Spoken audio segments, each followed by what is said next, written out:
Chapter 43. The news of the Duke's military order quickly spread throughout Ice Stone City. The city was filled with a scene of jubilation. Everyone believed that as long as Marquis Garcia personally took action, then this battle of revenge would be a sure thing. Of course, saying it was a sure thing was already being modest. After all, ever since the Black Cavalry had officially formed an army, they had never tasted defeat. However, Colin wasn't very happy. Moreover, as the days went by, his worries grew deeper. Because Marquis Garcia didn't seem to have any plans to lead his troops north.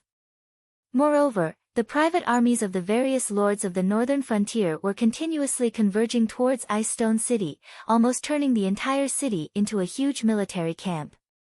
As more and more soldiers entered Ice Stone City, the confidence of the people in the city also grew.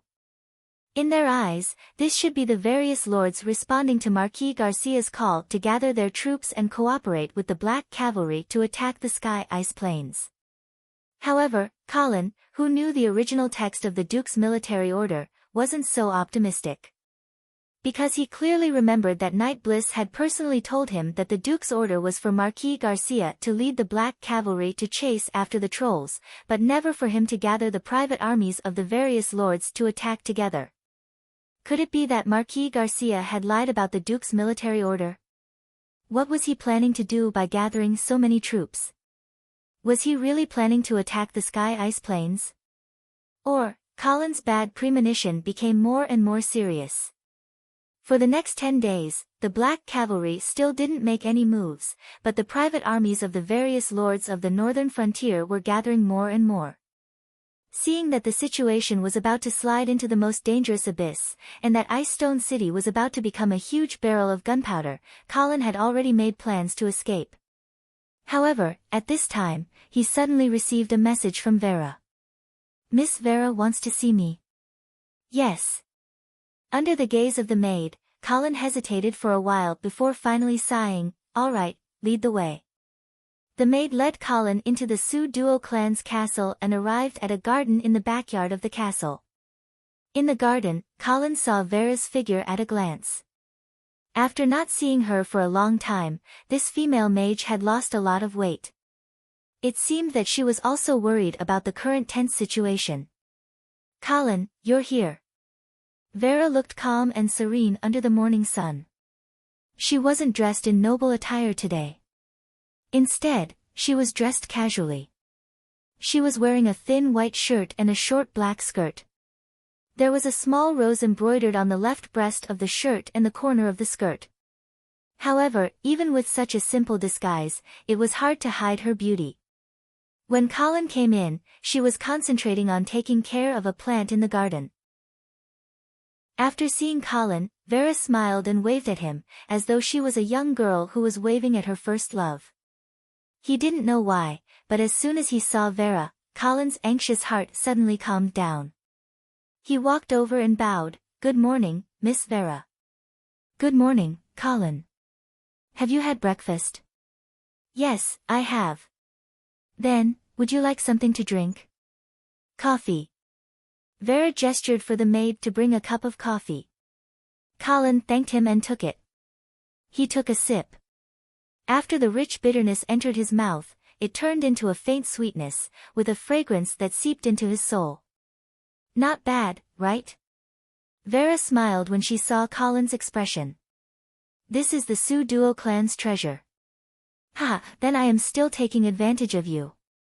Colin held the cup of coffee and squatted down beside Vera. He looked at the plant in front of her and asked, "Is this the flower that you planted?" "This is not a flower." Vera shook her head. "This is the twin grass. It is an extremely precious plant for mages. Moreover, I did not plant it. It was given to me by the Knight of Con." "Is that so?" It seems that the Knight of Con is really generous. First, he gave her a cup of coffee, and then he gave her a precious plant. Did this Knight of Con empty the Sioux Duo clan's coffers just to please Vera? Although Colin praised this kind of man on the surface, he was already cursing him in his heart. TSK. This kind of man could be said to be the public enemy of all men. This was because their behavior raised the psychological expectations of girls and greatly damaged the interests of other men. For example, Colin did not know what gift to give to Vera now. He did not know what gift to give her. He could not even afford to give her a better gift. Vera did not know what the man next to her was thinking. She stared at the twin grass in front of her and suddenly sighed. Do you know? This twin grass looks like a single plant, but it is actually a pair. Ever since it was born, the branches of this pair of twin grass have been entangled together to support each other. However, because they are entangled too tightly, they torture each other. Do you see that drop of light green juice? That is the result of their branches entangling and squeezing each other. As she was speaking, the drop of juice gradually formed and suddenly fell to the ground. When it fell to the ground, it did not seep into the soil. Instead, it turned into an amber-like green gem. Vera carefully picked up the green gem and explained, "This is the crystallization of the twin grass's juice. It is an extremely precious spellcasting material. However, this is actually the blood and tears that they shed when they torture each other." This was the first time that Colin had seen such a magical plant. He could not help but look at it a few more times out of curiosity. However, he immediately realized that Vera's words seemed to be implying something. The Duke of St. Hilda and Marquis Garcia. Was the relationship between the two brothers similar to this twin grass? Were they supporting each other, but at the same time, they were also fighting against each other? Vera put away the crystal of the twin grass. She then turned around and said to Colin, "You should know that my father and uncle are in a bad situation right now. So, can you help me persuade them?" Your father and uncle are in a bad situation right now. Colin was speechless. However, on the surface, he comforted her and said, "Don't worry, nothing will happen.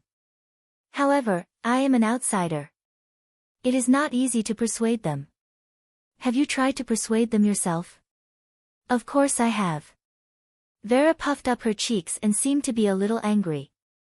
"However, my uncle did not listen to my advice at all. As for my father, I have already written 2 letters and sent them to Winter City. However, both letters have been ignored." Colin was silent. Vera was a little anxious. "Do you know? Recently, I have received news that the Golden Lion Legion has begun to assemble. It seems that they are planning to march towards Ice Stone City." Colin was shocked. The Golden Lion Legion was the direct army of the House of St. Hilda. If this army was also mobilized, did it not mean that the Duke of St. Hilda had already shown that he would not compromise and was even prepared to die together with them? "Colin, you are always able to come up with a solution in a desperate situation. This time, you must help me." In the face of Vera's gentle request, Colin could not say no at all. At this time, he finally understood what it meant to be a femme fatale. "Okay. I will go with you to see Marquis Garcia." "Thank you, Colin. Don't be happy too early. I can only try my best to persuade them. As for whether it will succeed, whether it succeeds or not, I will be grateful." Chapter 44. Is the Marquis not in the castle? Yes, the Marquis has gone to the outskirts of the city to hunt. Colin and Vera both failed to find the Marquis Garcia in the castle at the moment. "Then, can I trouble you to take us to see him?" "Of course, it would be my pleasure." In the face of Vera's request, the Marquis bodyguard certainly would not refuse. Therefore, Colin followed the Marquis bodyguard to the stable to get the horse while Vera went back to change into a set of clothes that was more convenient for riding a horse. When Colin arrived at the stable, he bumped into an old acquaintance. "Good morning, Knight Cynthia." Colin greeted her with a smile on his face, but in his heart, he was already cursing her as a crazy woman. Cynthia seemed to have just come back from outside and she was stunned when she saw Colin. She then asked him with an unhappy expression on her face, "What are you doing here?" "I am not here to look for you." Colin saw that this crazy woman was being so rude and he could not help but retort back. Cynthia glared at him and her right hand reached for the sword that was on her waist. Colin was shocked. This woman was really crazy. She wanted to start a fight because of a disagreement. The Marquis bodyguard who was standing next to them was also shocked by the two of them, and he did not understand the situation at all. However, when he saw that the situation was getting out of hand, he quickly stood up and explained. Knight Cynthia, Knight Colin was invited to the castle by Miss Vera. He is now going to the outskirts of the city to meet the Marquis Garcia. Cynthia was about to scold the bodyguard when she saw that he dared to interrupt her. However, when she heard the name, Marquis Garcia, and saw the black lion emblem on the other party's breastplate, she suddenly stopped. She had to look at the owner before she hit the dog. The bodyguard of the Marquis Garcia was not an ordinary bodyguard. Although Cynthia was crazy, she was not stupid. When Colin saw that Cynthia was scared, he was about to say a few words to ridicule her. However, when he turned around and saw the servant who was holding the horse for Cynthia, he suddenly smiled. It was another old acquaintance. Filial son, Sar. Knight Cynthia, the servant holding your horse looks good. Are you willing to sell him? Not for sale. Cynthia rejected without even thinking about it. Colin wasn't surprised by Cynthia's answer. Instead, he said calmly, "Don't be in a hurry to reject me. Don't you want to hear my offer?" Cynthia's sword-like eyebrows rose slightly. After a moment of hesitation, she nodded and said, "Then tell me about it." Hearing this, Colin's lips immediately curled up. He took the bait. Even though Sar kept his head down, Colin still keenly noticed his clenched fists and his body instantly stiffening. He was a poisonous snake. This was Knight Bliss' evaluation of Sar. Colin couldn't agree more. A person who could even betray his own father, what else couldn't he betray? Cynthia thought that if she protected Sar, Sar would be grateful. However, Colin was very clear that as long as Cynthia revealed the slightest intention of selling Sar to Colin, then the seed of hatred would be planted in Sar's heart. 10 gold coins. Colin said casually. Cynthia sneered, "Knight Colin, is your Angeli family already so poor? If you want to buy a servant at this price, I suggest you go to the slave market in the west of the city." To be honest, 10 gold coins was not a low price. Of course, it wasn't high either. In fact, as long as Colin's price didn't far exceed what Sar was worth, then Cynthia would definitely not agree to it in order to disgust Colin. And Colin didn't want Cynthia to agree. He only wanted the other party to inquire about the price. The seed of hatred had been planted, waiting to take root and germinate. Hearing Cynthia's rejection of Colin, Sar's body immediately relaxed. But just as Colin expected, Sar's resentment towards Cynthia was deeply buried. At this time, Sar suddenly remembered something his father once said, "Don't get too close to the nobles. We are cows and sheep, they are tigers and leopards. We eat grass, they eat meat, what they eat is our meat." Sar had always looked down on his father. He felt that he was too conservative, too timid, and didn't have enough initiative and adventurous spirit. But Sar agreed with the above words. These nobles had never treated the commoners as the same kind of creatures, and had never cared about their lives. However, Sar didn't completely agree with his father's words. In Sar's opinion, he wasn't destined to eat grass for the rest of his life. He also wanted to eat meat. Eat the nobles' meat. Colin didn't expect that what he had buried in Sar's heart was not only the resentment towards Cynthia, but also the resentment towards the entire noble class. This resentment was slowly accumulating bit by bit, and one day, it would become a frenzy that would sweep across the entire northern frontier. After Cynthia left with Sar, Colin waited for a long time before Vera finally arrived. It couldn't be helped. Women always changed their clothes very slowly. Moreover, the speed was usually inversely proportional to the beauty of the clothes. Of course, when Colin saw Vera after changing her clothes, he still felt that it was worth it no matter how long he had to wait. He saw that she had changed into a purple chiffon shirt with a white military uniform on the outside. Her tight breeches outlined a pair of round and straight legs, firmly attracting the attention of a certain LSP. Vera seemed to have noticed Colin's gaze, and her small face blushed a little. "Let's go, Colin." "Okay." The three of them got on their horses and went all the way to the outskirts of the city. The spring morning was bright and sunny. Colin thought that he had just criticized Marquis Garcia's political incompetence, but now it seemed that the other party was simply acting. He had been deceived from the beginning to the end like a fool. "Night, Colin."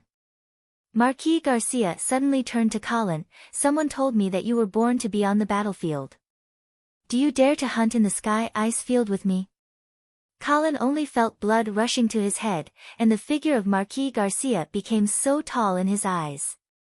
He was indeed the god of war in the northern frontier.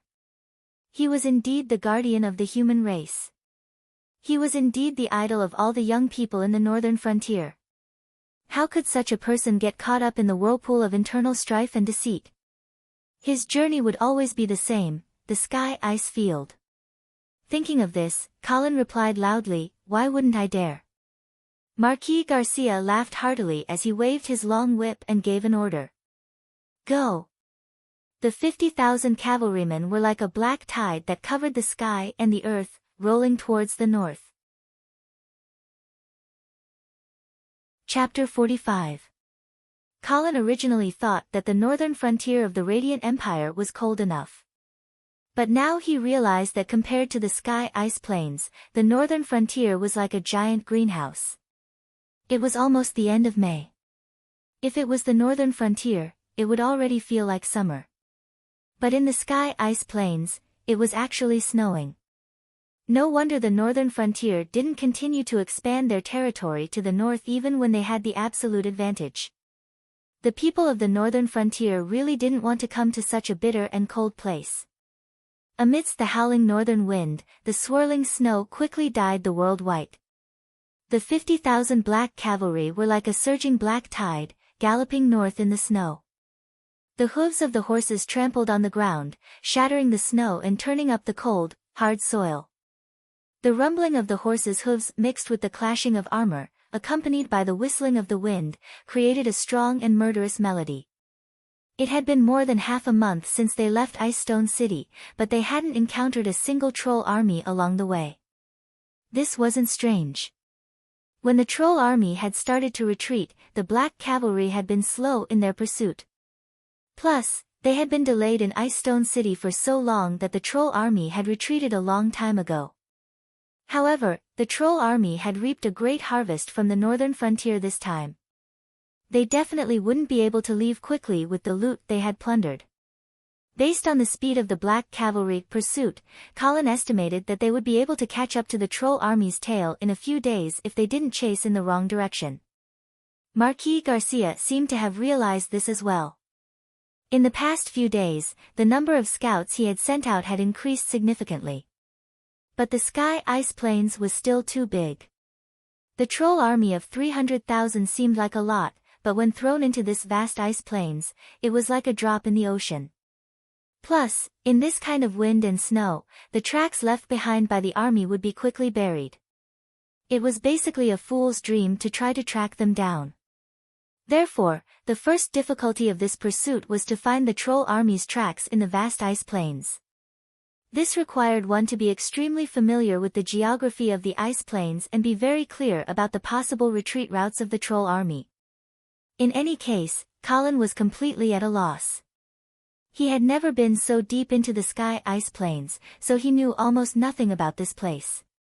Luckily, he had a powerful backer by his side, Marquis Garcia. This was the true, Ice Plains war god. Yes, this title was given to him by the troll army. To be able to make the enemy give him such a title was enough to prove how terrifying Marquis Garcia was on the battlefield. With such an awesome person by his side, Colin certainly wouldn't waste such a great opportunity. Upholding the principle of asking questions whenever he did not understand, Colin would approach Marquis Garcia from time to time and ask questions. And Marquis Garcia. With such patience, Not to mention Colin, even some of the high-ranking generals in the Black Guards were envious. Garcia, Garcia, Garcia, Garcia, Garcia, Garcia, Garcia. Does Uncle have a lover? Vera hid her small face deep inside the fox fur shawl and only a pair of puzzled big eyes could be seen. Yes. Colin had a gossipy look on his face. I know that the Marquis has never married, but does he not have a lover? Yes, the black cavalry officers were always looking at him strangely. Colin was starting to doubt his origins. No. Vera shook her head. As far as I know, my uncle has never been overly affectionate with any woman. Furthermore, I've never heard of any related rumors in all these years. It feels like, Uncle is an ascetic. All right. Colin was a little disappointed. Originally, he thought that since he was the protagonist of this world, it was normal for him to have a bizarre background. He had an awesome person like Marquis Garcia as his father and an awesome elven princess as his mother. If his grandfather, whom he had never met, suddenly passed away and left him with a country to inherit, cough cough. The howling cold wind poured into Colin's mouth, interrupting his daydream. At this moment, he suddenly realized that Marquis Garcia had no children. Moreover, if what Vera said was true and this Marquis lived like an ascetic, then he probably wouldn't have any children in the future. Then, who should inherit his title and territory?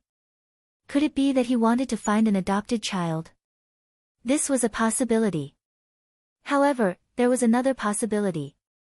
Colin suddenly realized that he might have guessed the basis of the trust between Marquis Garcia and the Duke of St. Hilda. Previously, he had been very puzzled. Why did these two brothers dare to put on such a show? One had to know that under that situation, everyone thought that the two brothers were really going to fight.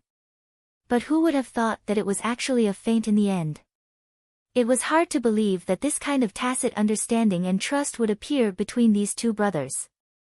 This was because if Marquis Garcia really wanted to change the ruler of the northern frontier, he would not have led the Black Cavalry into the Sky Icefield. At that time, the Golden Lion Legion had suffered heavy losses and the lords of the northern frontier were dissatisfied with the Duke of St. Hilda because of Marquis Charles's mistakes in command. When they were in Ice Stone City, Marquis Garcia could have easily taken down Frostwinter City if he had led his army south. He had the ability to do so. Of course, the Duke of St. Hilda knew that his brother had the ability to do so.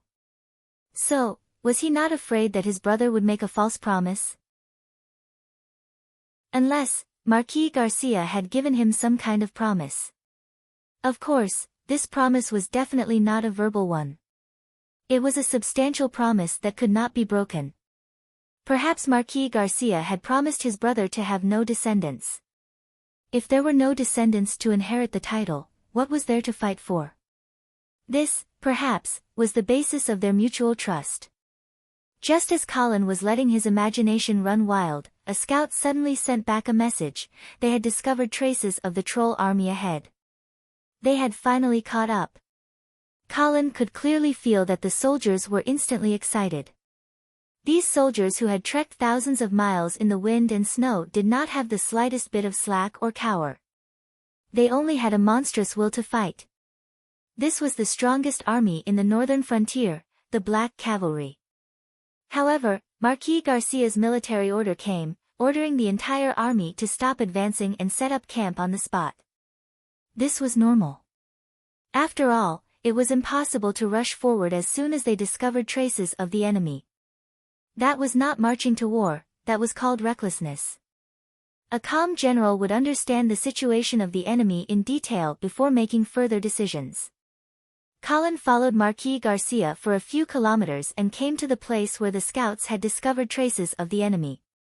He carefully looked at the faint traces on the snow and judged, it seems that this should be the main force of the troll army, and it was only a day or two ago. Over this period of time, Colin had been influenced by what he saw and humbly asked for guidance. He had already mastered many tracking skills in the icy plains. Marquis Garcia nodded and agreed with Colin's judgment. He then asked, "Then, do you think we should continue chasing?" "Why not?" Colin was somewhat puzzled. Wasn't this the reason they had trekked thousands of miles in the cold? But Marquis Garcia shook his head. No. This is not our goal. Chapter 46. When night fell, the snow finally stopped. But this didn't mean that the most difficult time had passed. In fact, it wasn't cold when it was snowing, but it was truly frightening after the snow. Under the orders of Marquis Garcia, the Black Cavalry set up camp and started a bonfire. If they didn't warm themselves up and eat something warm, this army would probably suffer non-combat casualties. Colin didn't squeeze into the tent, but instead huddled under the belly of the warhorse and warmed himself up by the fire. In fact, the inside of the tent wasn't much warmer than under the belly of the horse, and it was more comfortable to be alone. At least, no one would notice that he was drinking blood. The blood was fox blood, which he had saved from an unlucky snow fox he had caught. Of course, when Colin drank the blood, he also took out some hard jerky and took a few bites, so that no one would notice that he didn't eat normal food. As he ate and drank, he thought about what Marquis Garcia had said. At that time, Colin didn't really understand, but the Marquis didn't explain in detail. Colin didn't pursue the matter. After all, he couldn't ask about everything. That would make his student seem silly. That's right, at this moment, Colin already considered himself as Marquis Garcia's student. Just as he was thinking about Marquis Garcia's true intentions, a figure came over. Do you want some wine? With the help of the fire, Colin saw who it was. It was Count Farron Dawson. Of course. Colin took the wine bag from Count Dawson's hand and took a big gulp. With one gulp, it was as if there was a fire burning from his throat to his stomach. That taste made him feel energetic. Refreshing. Good wine.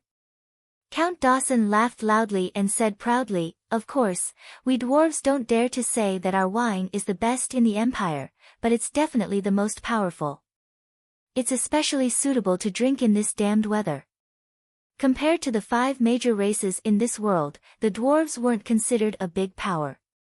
They were scattered all over the Radiant Empire, and their total number was about 1 million. Because they weren't strong, the dwarves had always been hugging the thighs of the humans, and considered themselves as a vassal race. There were even some rumors that dwarves were actually a subspecies of humans. However, this statement did not receive much approval. This was because dwarves could not be baptized by the church's priests and become knights like humans. Moreover, knight was the exclusive profession of the human race. Although the dwarves had always claimed to believe in the God of Light in order to better integrate into the human race, it was clear that the God of Light did not bestow his glory upon the dwarves. As a result, the common warrior class became the only choice for the dwarves. This profession, which was naturally limited in potential, made it impossible for the dwarves to produce real powerhouses. Therefore, this was not a race known for their strength. However, they were good at forging and brewing wine. Especially forging, this skill made the dwarves very popular in the logistics department of the army. However, the military merits of the logistics department were definitely not comparable to those of the soldiers who fought on the front lines. Therefore, very few dwarves could rely on military merits to become nobles. Not to mention a great noble like the Count. Thus, this Count Dawson was particularly eye-catching. More importantly, his title was conferred by Marquis Garcia. Marquis Garcia's foundation was in the Black Cavalry, and his vassals were all high-ranking generals in the army. However, he had conferred the title of Count to a dwarf. Moreover, this was the only count he had conferred. This was very unusual. The Black Cavalry was a pure cavalry army, and the dwarves' height limited their possibility of becoming outstanding cavalry. Moreover, according to Colin's understanding, although Count Dawson was a warrior, his rank was not high. Therefore, Count Dawson's military merits did not depend on his strength. In the Black Cavalry, Count Dawson seemed to be Marquis Garcia's shadow. Marquis Garcia was the soul of this army, and the flag on the surface. Count Dawson, on the other hand, was the manager behind the scenes, maintaining the logistical support of this army as well as the tedious daily affairs. Although Count Dawson's work was mostly unknown, he was able to be conferred the title of Count by Marquis Garcia. From this, one could see how important he was to the Black Cavalry. Thus, after Colin entered the Black Cavalry, apart from Marquis Garcia, the person he paid the most attention to was Count Dawson. Because Marquis Garcia looked at Colin in a different light, Count Dawson, who was the Marquis' shadow, was also very friendly towards Colin. Thus, the two gradually became familiar with each other. At this moment, Colin and Earl Dawson were curled up under the belly of the horse, each of them drinking wine and chatting about everything under the sun. Count Dawson had followed Marquis Garcia for half of his life, and had experienced all kinds of storms. He had always been successful in bragging. But he did not expect that this time, Colin would steal the limelight. Colin told Earl Dawson all kinds of myths and legends from the other world in a completely different way, scaring the dwarf Earl to no end. When Count Dawson asked him where he had read these stories, Colin said that he had heard them from a bard who had passed by Greycastle town when he was a child. Count Dawson obviously could not verify this, so he could only continue to listen to Colin's lies.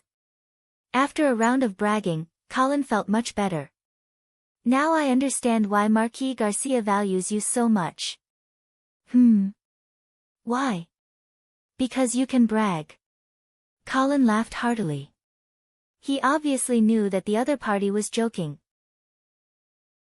However, his expression changed as he asked, Count Dawson, do you really think that Marquis Garcia values me because of this? Seeing Colin's serious expression, Count Dawson knew that he was asking sincerely. Thus, he stopped joking and asked, why do you think? Colin drank a mouthful of wine and thought for a moment before he said. It is either because of the battle at the Rapids River or because of Miss Vera. But I don't think these two reasons are enough for Marquis Garcia to take care of me like this, right? Indeed. The Angeli family was the vassal of the Duke of St. Hilda, so Colin was simply an outsider to the Black Cavalry, who was completely under Marquis Garcia's system. No matter how outstanding Colin's war talent was during his escape, and no matter how good Miss Vera's impression of him was, it was not enough for Marquis Garcia, who was the god of war on the northern frontier, to take care of an outsider like him. Hearing this, Count Dawson nodded. Then, he shook his head and said mysteriously, hee hee. You will know in the future. Colin was depressed. This kind of answer that left him hanging was the most annoying. Before he could continue to ask, Count Dawson had already stiffly changed the topic. Do you know why Marquis Garcia did not continue to pursue the troll army in front? In fact, this was the question that Colin had been thinking about. And he already had some ideas. At this time, when he heard Count Dawson's question, he replied. I think that the troll army in front should not be our priority target. Then, what is it? The wolf cavalry. Colin exhaled a breath of wine and said confidently. In this flat and wide terrain, only cavalry can deal with cavalry. Therefore, the troll wolf cavalry is the only threat to the Black Cavalry. As long as we find and eliminate them first, the rest of the troll army will be like lambs waiting to be slaughtered. Count Dawson clapped his hands and praised with a smile, Knight Bliss is right. Knight Bliss is right. You are indeed born for the battlefield. Chapter 47. In the next few days, the Black Cavalry's movements confirmed Colin's conjecture. Under the command of Marquis Garcia, they carefully maintained a certain distance from the main troll army while continuously searching for traces of the wolf cavalry. Since the main troll army was here, then the wolf cavalry must be nearby as well. Right now, the Black Cavalry's most important mission was to discover them before they discovered him. Finally, on the third day, the Black Cavalry discovered traces of the Wolf Cavalry's main force. The situation at the time was actually quite dangerous. Because when the Black Cavalry's scouts discovered the Wolf Cavalry's tracks, the two armies were only 15 kilometers apart. This was an extremely dangerous distance for a cavalry army. If it was a normal battle, then this should be the edge of the scouts' detection range. It could be said that the two sides had practically brushed past each other. It was no wonder that the wolf cavalry was careless and didn't discover the black cavalry who was so close.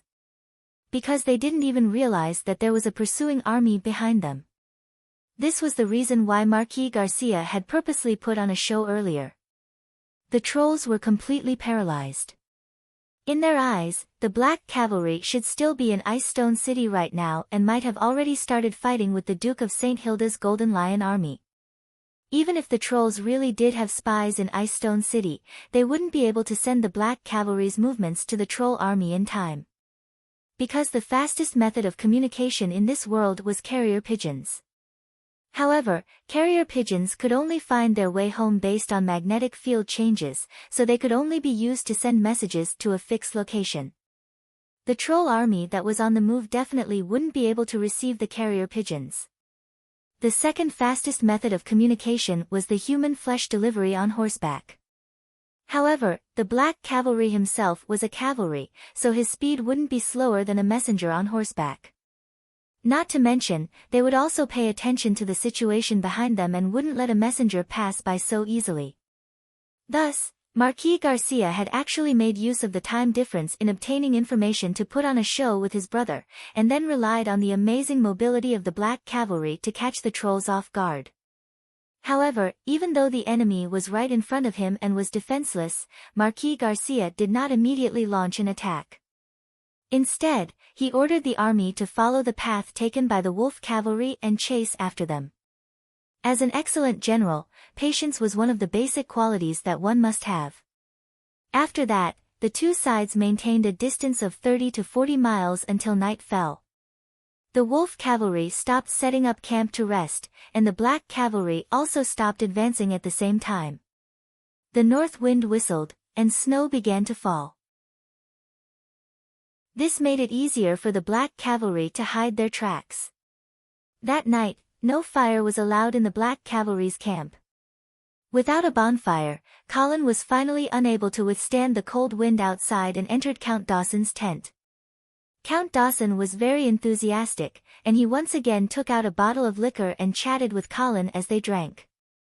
Perhaps it was because the enemy was right in front of them, but the atmosphere in the camp was a little tense and anxious. Of course, this did not mean that the soldiers of the Black Cavalry were afraid. This kind of tension was a natural reaction, and it meant that the soldiers were already vigilant. On the other hand, their impatience represented their impatience to start a massacre. Such a victorious army had completely eliminated the fear of battle from their bodies.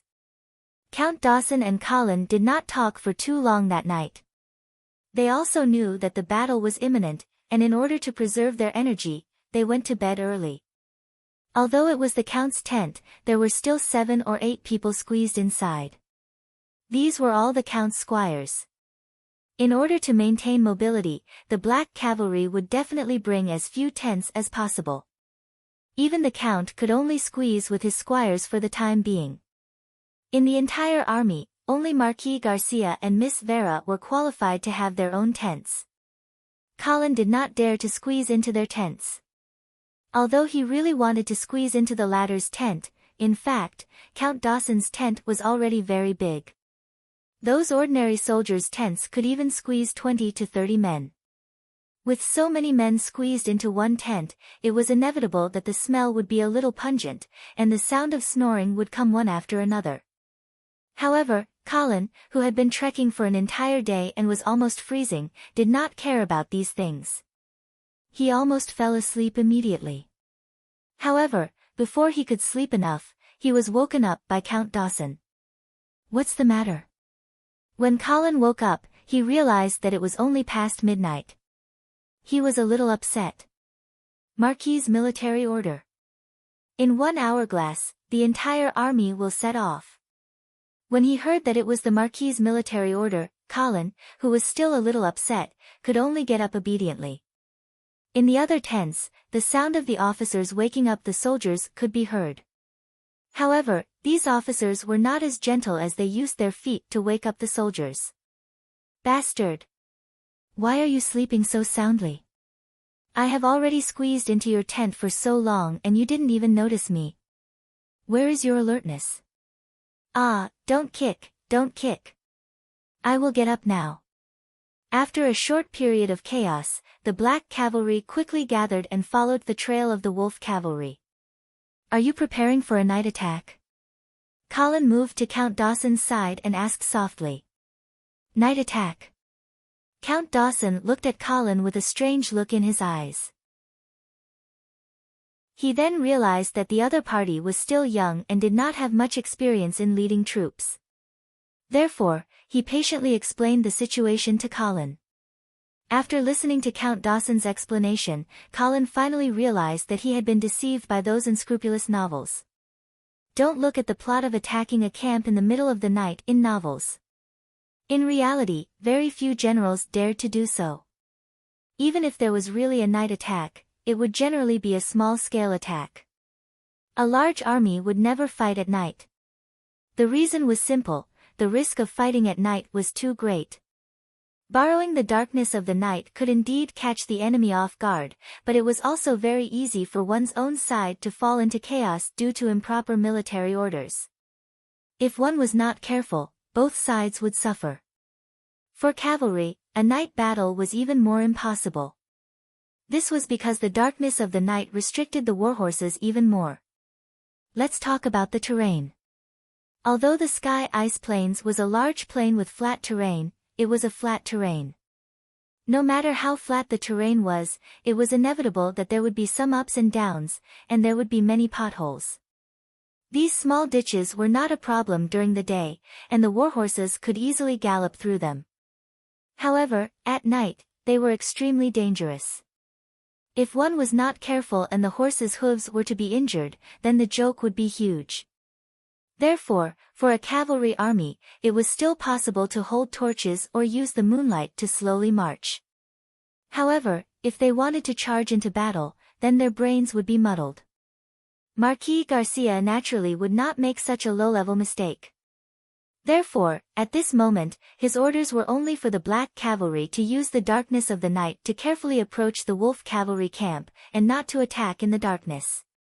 It was no wonder that Colin did not understand this. Although he had followed his father Baron Angeli to the battlefield, the Angeli family's army did not have organized cavalry.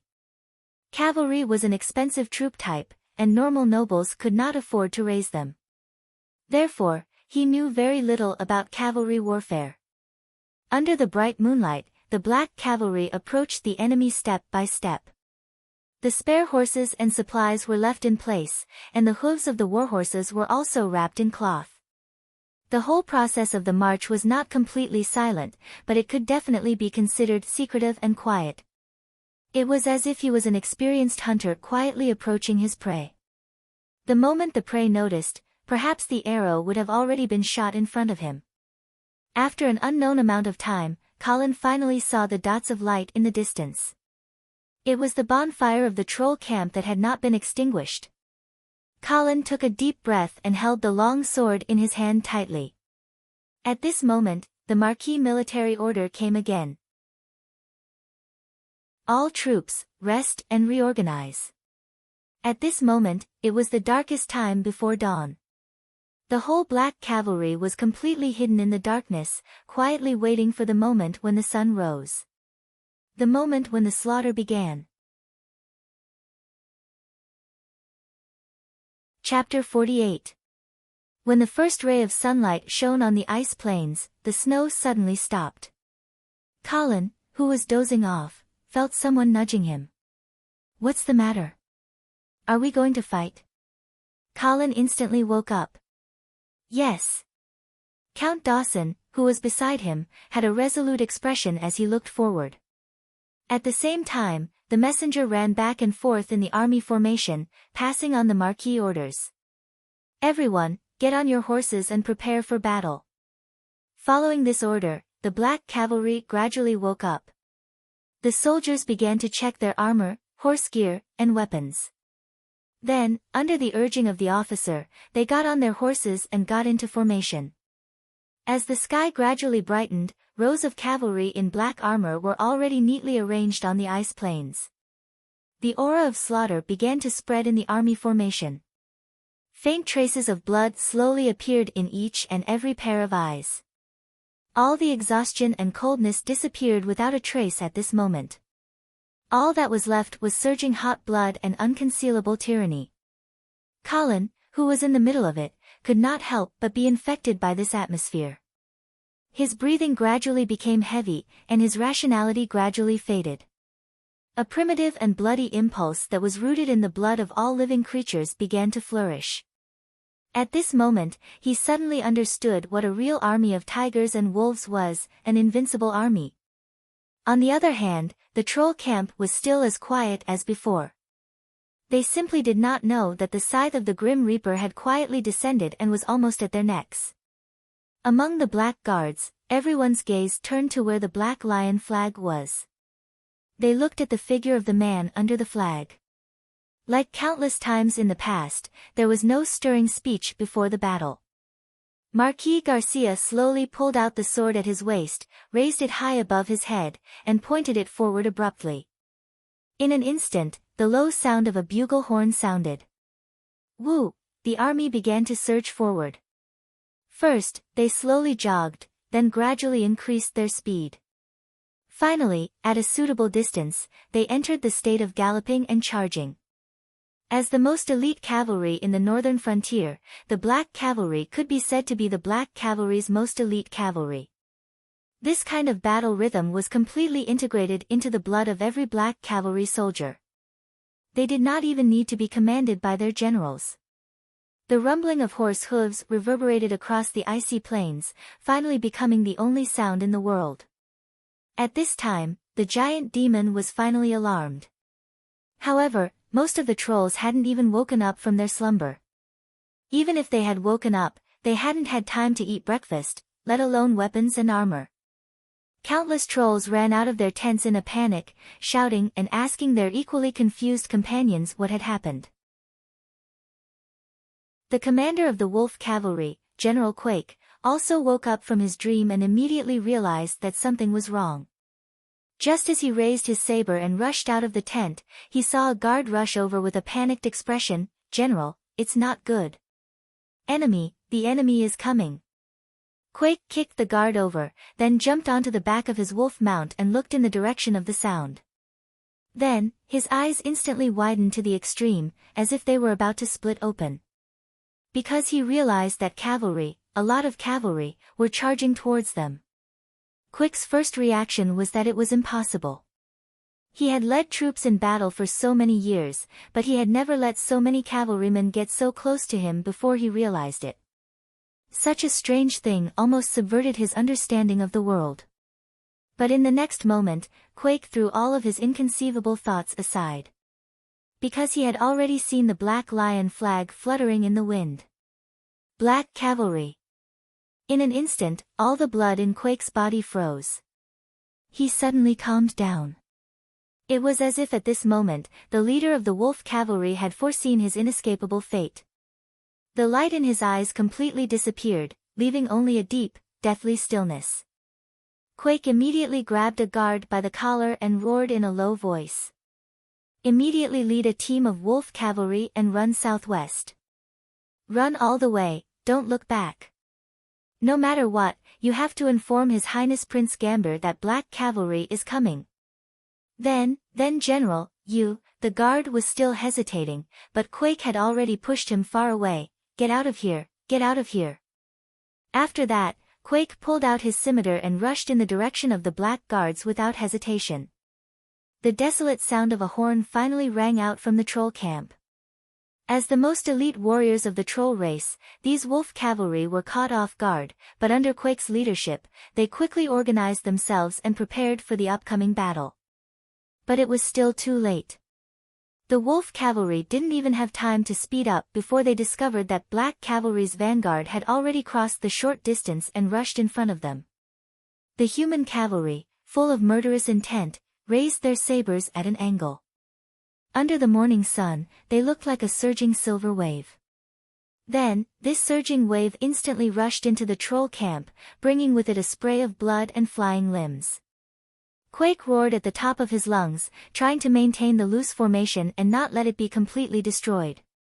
At the same time, he gathered a group of wolf cavalry and turned around to run away from black cavalry.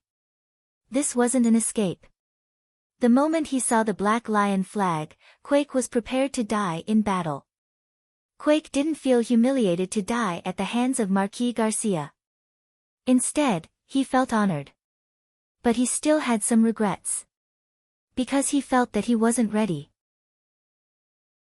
Even if he lost, he still hoped to make the most powerful attack and let Marquis Garcia know how powerful he was. He understood that the most important thing in a cavalry battle was speed. And speed required distance. So, he planned to lead his troops in the opposite direction. After a certain distance, he would wait for an opportunity to counterattack. This was indeed the wisest move. But unfortunately, black cavalry wouldn't give him this opportunity. In this battle, the troll wolf cavalry was destined to be extremely aggrieved. They actually had more people than the black cavalry, but they had already lost the initiative. The flag in Quake's hand and the conspicuous armor on his body were quickly targeted by the black cavalry. Quake's running speed wasn't slow, but in front of the black cavalry who had already entered a state of rapid charge, he was still frighteningly slow. A team of black cavalry arrived in the blink of an eye and surrounded Quake. The surging saber light whistled. There was no such thing as a fair duel. This was a battlefield of life and death, and there was no room for chivalry here. As a 5th-grade warrior, Quake could be considered a famous expert among the trolls. But no matter how powerful an expert was, he couldn't withstand the siege of an army. What's more, there were many high-level knights among the black cavalry. After creating a terrifying record of killing hundreds of people, the leader of the wolf cavalry was finally beheaded by a human knight. With Quake's flag broken, the troll wolf cavalry completely collapsed. The black cavalry passed through the field, leaving behind a ground full of corpses and flowing blood. This was a complete massacre. Chapter 49. The setting sun was as red as blood. The slaughter that had lasted for an entire day finally subsided. This wolf rider camp had become a graveyard in the truest sense of the word. Dense black dots hovered in the sky. They were vultures that had been attracted by the smell of blood. Wherever there was death, there would be their shadows. Of course, the black cavalry also had casualties. However, the corpses of these soldiers could not be left in the wild to be ravaged by wild beasts like the trolls. Instead, they were gathered together and burned. When he saw the corpse of a high-ranking knight being consumed by fire, Colin's heart ached. What a waste! However, no matter how much Colin drooled, he did not dare to desecrate the corpse of his fellow soldiers in front of the black cavalry. Unwilling to give up, he even went to find Count Dawson and requested to bury these dead soldiers.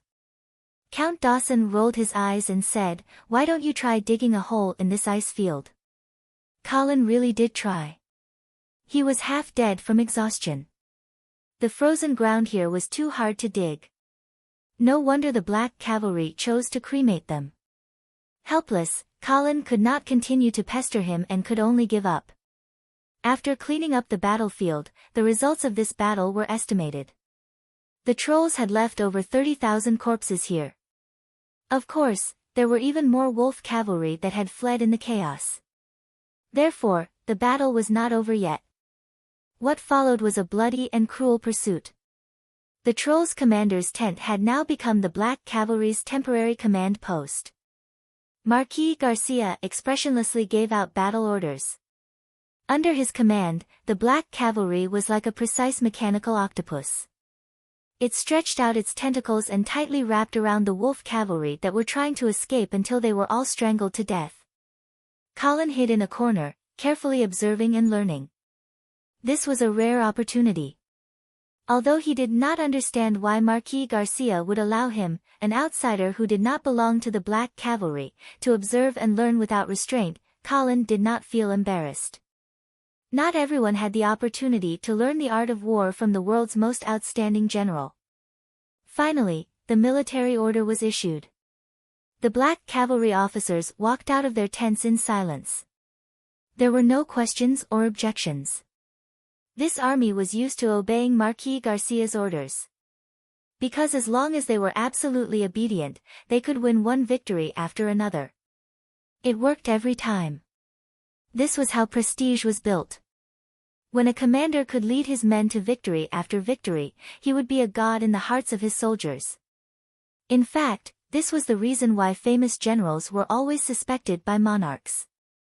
In a special group like the army, everything was based on victory. Even if he was a monarch in name, if he could not lead his soldiers to victory, then his orders would not be carried out. The reason was very simple. These soldiers did not understand politics, nor did they understand loyalty. However, they understood a simple principle: people would die if they lost a battle. Moreover, it was very likely that he would be the one dying. Therefore, in order to survive, they had to win. If they could win the rebellion, they would not hesitate to follow their commander and rebel. Colin adjusted his armor and stretched his muscles. Of course, he did not receive any military orders. After all, he was an outsider.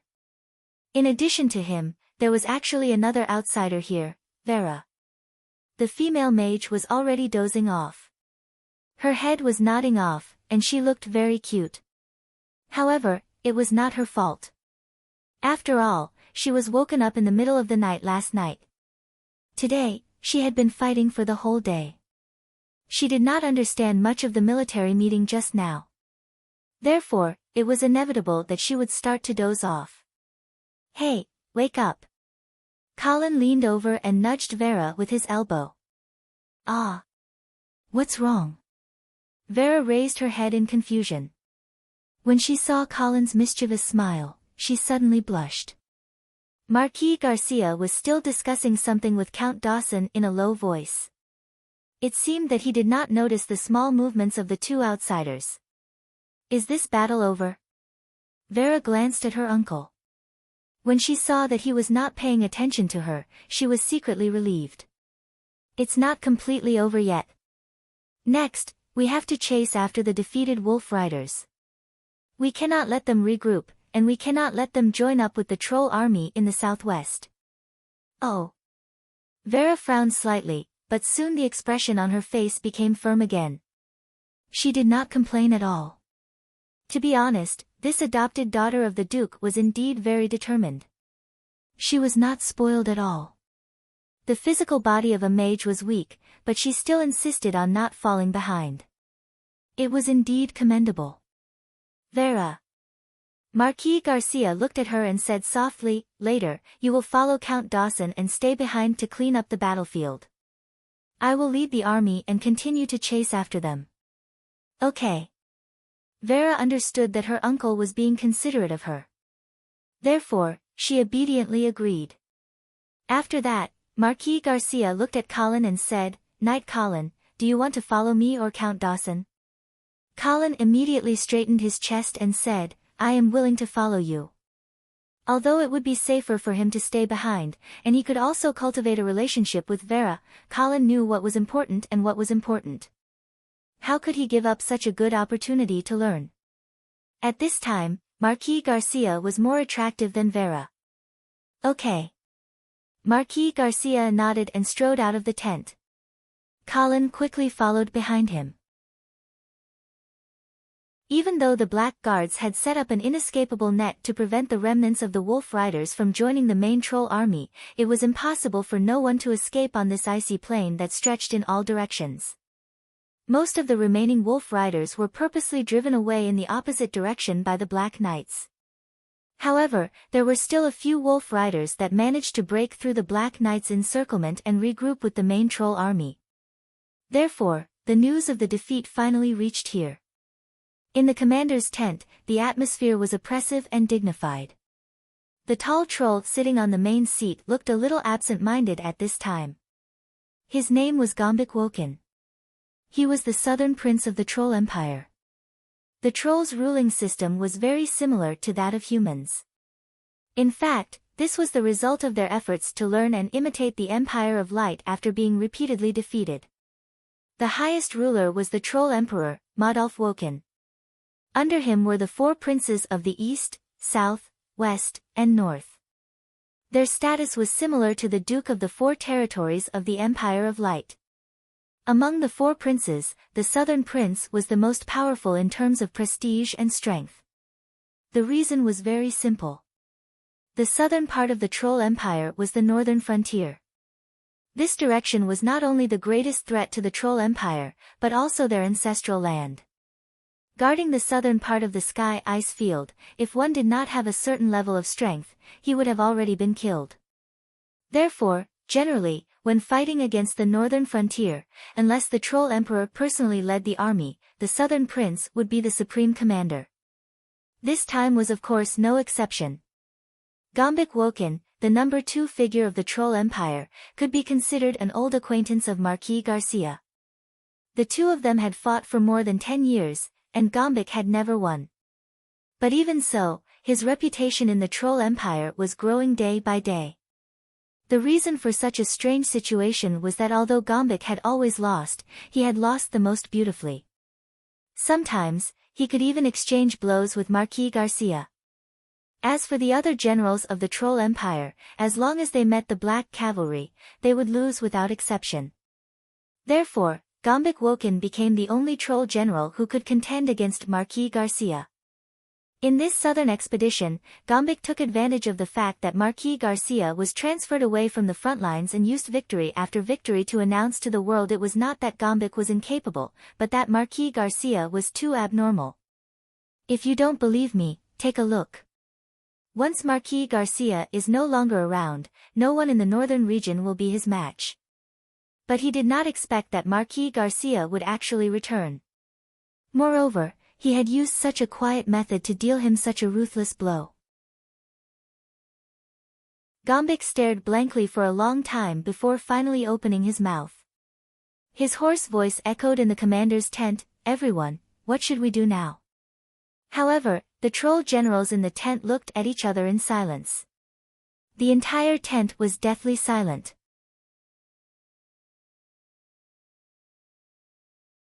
Chapter 50. The midday sun shone on the icy plains, bringing some warmth. However, all the troll soldiers felt was a bone-chilling cold. No one knew when it started, but squads of black cavalry scouts appeared around the army. They looked at them from afar as if they were staring at their prey. Compared to the 200,000 troll army, the black cavalry scouts were like ants beside an elephant's foot. They were weak and insignificant, as if the elephant could casually stomp them to death. However, the ones who were truly nervous were the troll army, this bloated elephant.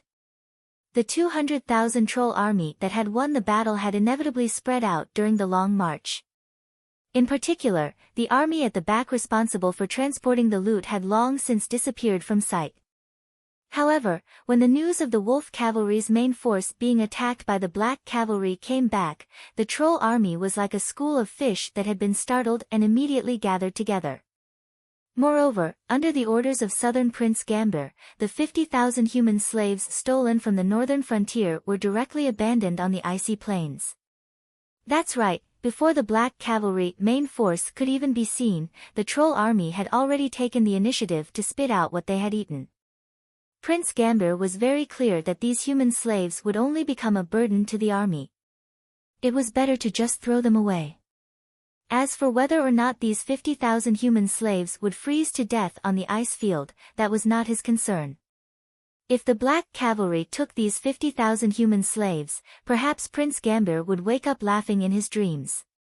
The black cavalry scouts did indeed discover these 50,000 abandoned human slaves, but when they passed the news to Marquis Garcia, he did not hesitate at all and chose to ignore them. Cold-blooded and heartless, but this was the decisiveness of a commander. The black cavalry was traveling light and did not bring much food. If they took these human slaves, everyone would starve to death on the icy plains. At this moment, the black cavalry did not have the time to pay attention to the troll army. They were still chasing after the remnants of the defeated wolf cavalry. Marquis Garcia's strategy was very clear. He wanted to first completely annihilate the wolf cavalry and destroy the enemy's only means of resistance. Then, he would slowly bleed the troll army.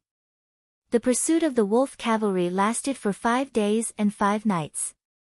According to the Black Cavalry's preliminary calculations, including the attack on the camp, close to 70,000 wolf cavalry had been killed. Yes, there were only kills, no prisoners. When Marquis Garcia learned that the troll army had abandoned the human slaves, he gave the order not to take any troll prisoners. At this point, the wolf cavalry had completely lost the ability to fight, and the remaining few deserters were no longer a threat. Marquis Garcia also began to gather the Black Guards. After a short rest, he began to approach the location of the troll army. The final stage of this battle had officially begun. The troll army that was slowly advancing suddenly realized that the sentries of the Black Cavalry that had been following them around like gangrene had suddenly vanished without a trace. This made the troll soldiers feel somewhat at a loss. However, Prince Cambique immediately became nervous, because he understood that the disappearance of the sentinels could only mean one thing. The Black Cavalry's main force had arrived. As expected, the snow on the icy plains suddenly began to tremble, and the sound of hooves could be faintly heard. The troll soldiers looked around them and were shocked to discover that the cavalry units of the Black Cavalry were attacking them from all directions. Woo!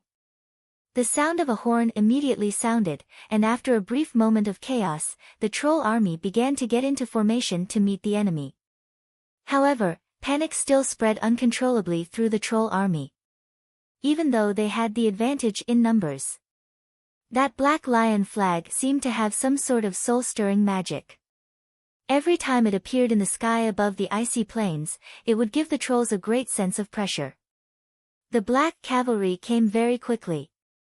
Accompanied by the thunderous sound of hooves, a dozen cavalry units surrounded the troll army from all directions.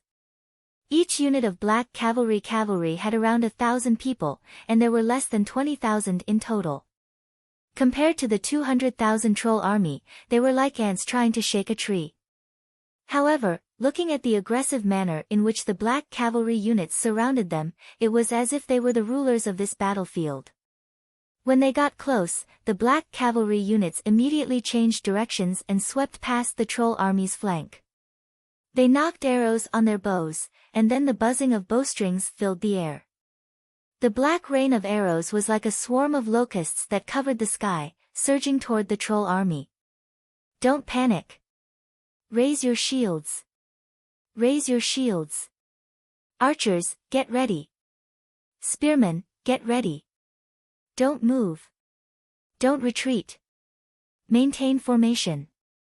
The sounds of military orders rang out continuously in the troll army, instantly drowning out the thunderous sound of hooves.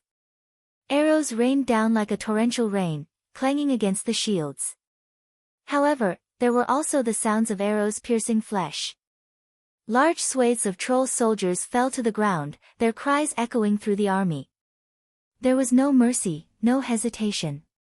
The Black Cavalry used the crudest and cruelest method to cleanly kick off the prelude to this battle.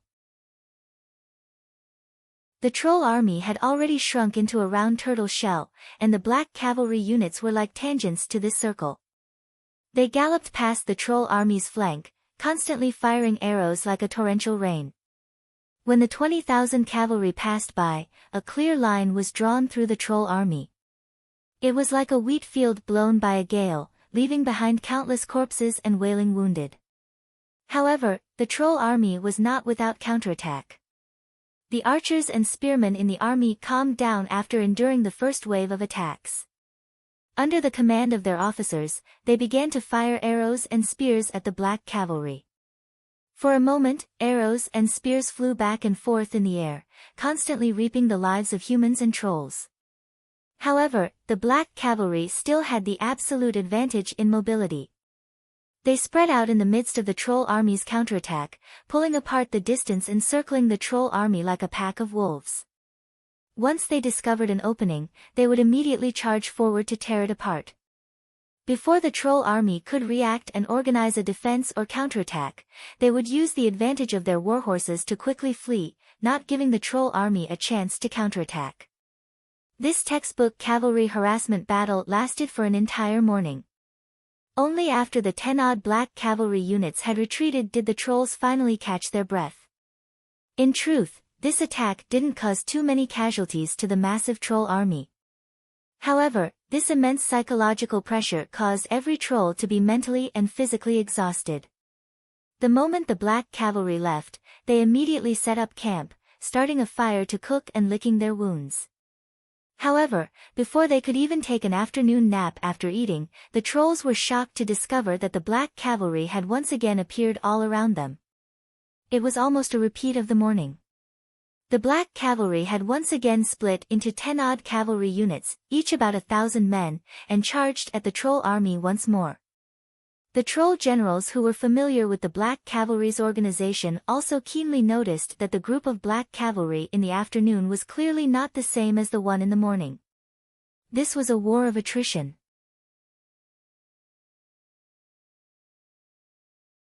Chapter 51. The northern winds howled, and snow once again fell from the sky icefield.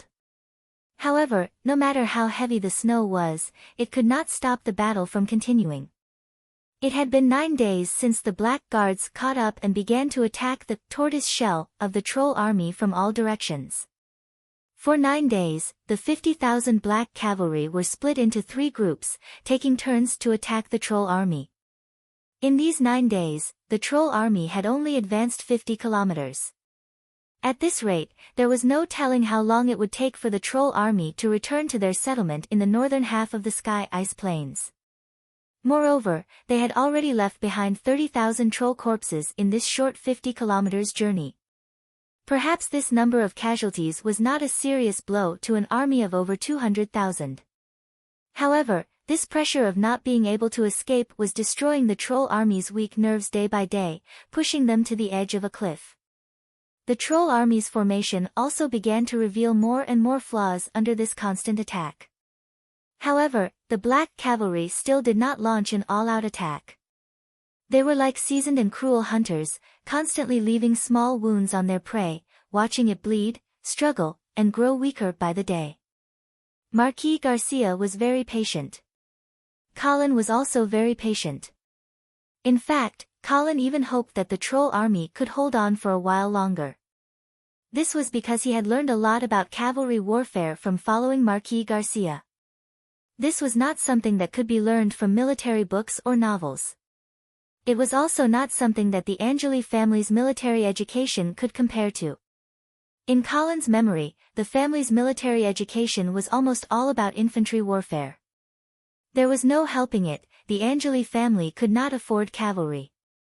But now, after witnessing the terrifying might of the black cavalry, Colin could not help but want to sell everything he had to create a cavalry of his own. Once this thought was born, it was deeply rooted in Colin's mind and could not be dismissed. In order to better experience cavalry warfare, Colin had personally participated in several black cavalry attacks after receiving permission from Marquis Garcia. Although he didn't have a detailed count, Colin estimated that he had killed around 30 to 40 troll soldiers. He did not care about this bit of military merit. After all, Marquis Garcia was not his master.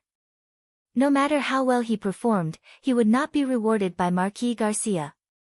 However, Colin felt that what he had learned from Marquis Garcia was actually more valuable than money, territory, or even a noble title. He didn't even understand why this Marquis was treating him so favorably. However, he would not let go of this excellent learning opportunity. Lord Marquis, can the scale of each cavalry unit be a bit larger during the assault? As a matter of fact, Colin found the right opportunity and began to ask for guidance. Marquis Garcia had long been accustomed to this. The key to determining the scale of a cavalry battle is to grasp the balance between mobility and offense. If the scale of a cavalry unit is too small, their mobility will naturally be excellent, but their offense will be weak. However, it is not always better to send a larger cavalry unit. Once the cavalry exceeds 10,000, the commander will have to be especially careful. Military orders cannot be complicated, and cannot be changed too much. This is because changing military orders on the spot will cause chaos. Therefore, a cavalry unit is usually controlled at a scale of 1,000 to 3,000. Mobility and offense can be considered to be well balanced.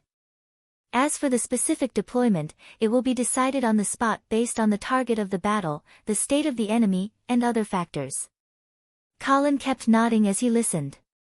It was now close to noon, and the black cavalry soldiers who had gone out to attack in the morning had returned to camp one after another. However, Colin was still keenly aware that the attack in the morning had ended a little early. Originally, he did not pay too much attention to it. After all, after so many days of continuous battle, even if the black cavalry soldiers were made of iron, it was impossible not to show some signs of fatigue.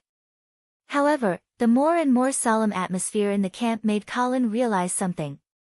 After hurriedly stuffing some food into his mouth and drinking some blood to replenish his strength, Colin came to Marquis Garcia's tent. The guards outside the tent did not stop him. They were already very familiar with this baron's son who was valued by Marquis Garcia. "Marquis, are you preparing for the decisive battle?"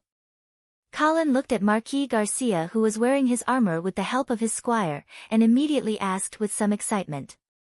Marquis Garcia smiled. "Yes, it's about time." After saying that, he walked out of the tent. Colin hurriedly followed him. Outside the tent, the black cavalry soldiers had already begun their pre-battle preparations. Moreover, Colin noticed that the soldiers who had participated in the attack in the morning were also making their preparations. In addition, the 3,000 heavy cavalry soldiers who had not participated in the attack had also finally put on their armor and were ready to go. These fully armored cavalrymen were like steel monsters. Their bodies exuded a terrifying aura, as well as an extreme thirst for slaughter. They had waited for too long and were already unable to endure their thirst. In fact, there had always been a lot of controversy about the heavy cavalry, because its advantages and disadvantages were equally prominent. It was expensive, cumbersome, and it was not suitable for many situations. However, these disadvantages could not cover up the heavy cavalry's greatest advantage, which was its extremely terrifying impact force. Therefore, the heavy cavalry had become the best weapon to break through the infantry formation. At this moment of the decisive battle, Marquis Garcia had finally brought out the black cavalry's ultimate weapon, the 3,000 heavy cavalry soldiers. However, while Colin was excited, he was surprised to see that Marquis Garcia had also put on his full body armor and held his lance as he walked to the front of the heavy cavalry formation. You want to personally lead the charge?" "Of course." Marquis Garcia's matter-of-fact appearance made Colin somewhat astonished. He really did not understand why Marquis Garcia, as the highest commander of the black cavalry, would personally take the risk. It must be known that the heavy cavalry charging at the infantry formation, under the cover of their terrifying attack power, had a terrifying casualty rate that could not be ignored. Count Dawson smiled as he said to Colin, "Every time the heavy cavalry attack, the Marquis personally leads it." Just as Colin was shocked speechless, Marquis Garcia suddenly smiled and asked, "Knight Colin, do you dare to charge with me?" "Of course." Colin replied without the slightest hesitation, "It would be my honor." "Good." Marquis Garcia laughed heartily, "Then you will be my flag bearer." "Yes." Colin immediately stepped forward to receive the heavy black lion flag. The flag bearer patted Colin's chest heavily, using so much force that Colin could not help but suspect that the flag bearer was jealous of him. Woo! The hazy bugle horn sounded once more. The slaughter had begun.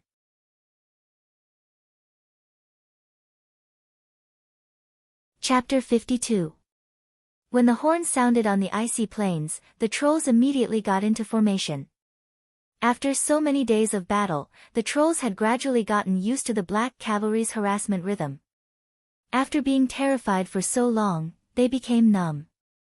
They were numb to the point that it was as if they were dealing with an errand. At this time, the trolls who had skillfully spread out their formation and were preparing to face the enemy did not realize what was waiting for them. Looking down from above, the Black Cavalry's entire army was mobilized within a radius of dozens of kilometers, faintly surrounding the troll army. Prince Cambique looked at the black guards that were closing in from all directions, and he gradually realized that something was amiss. There were too many. This was not an ordinary harassment battle.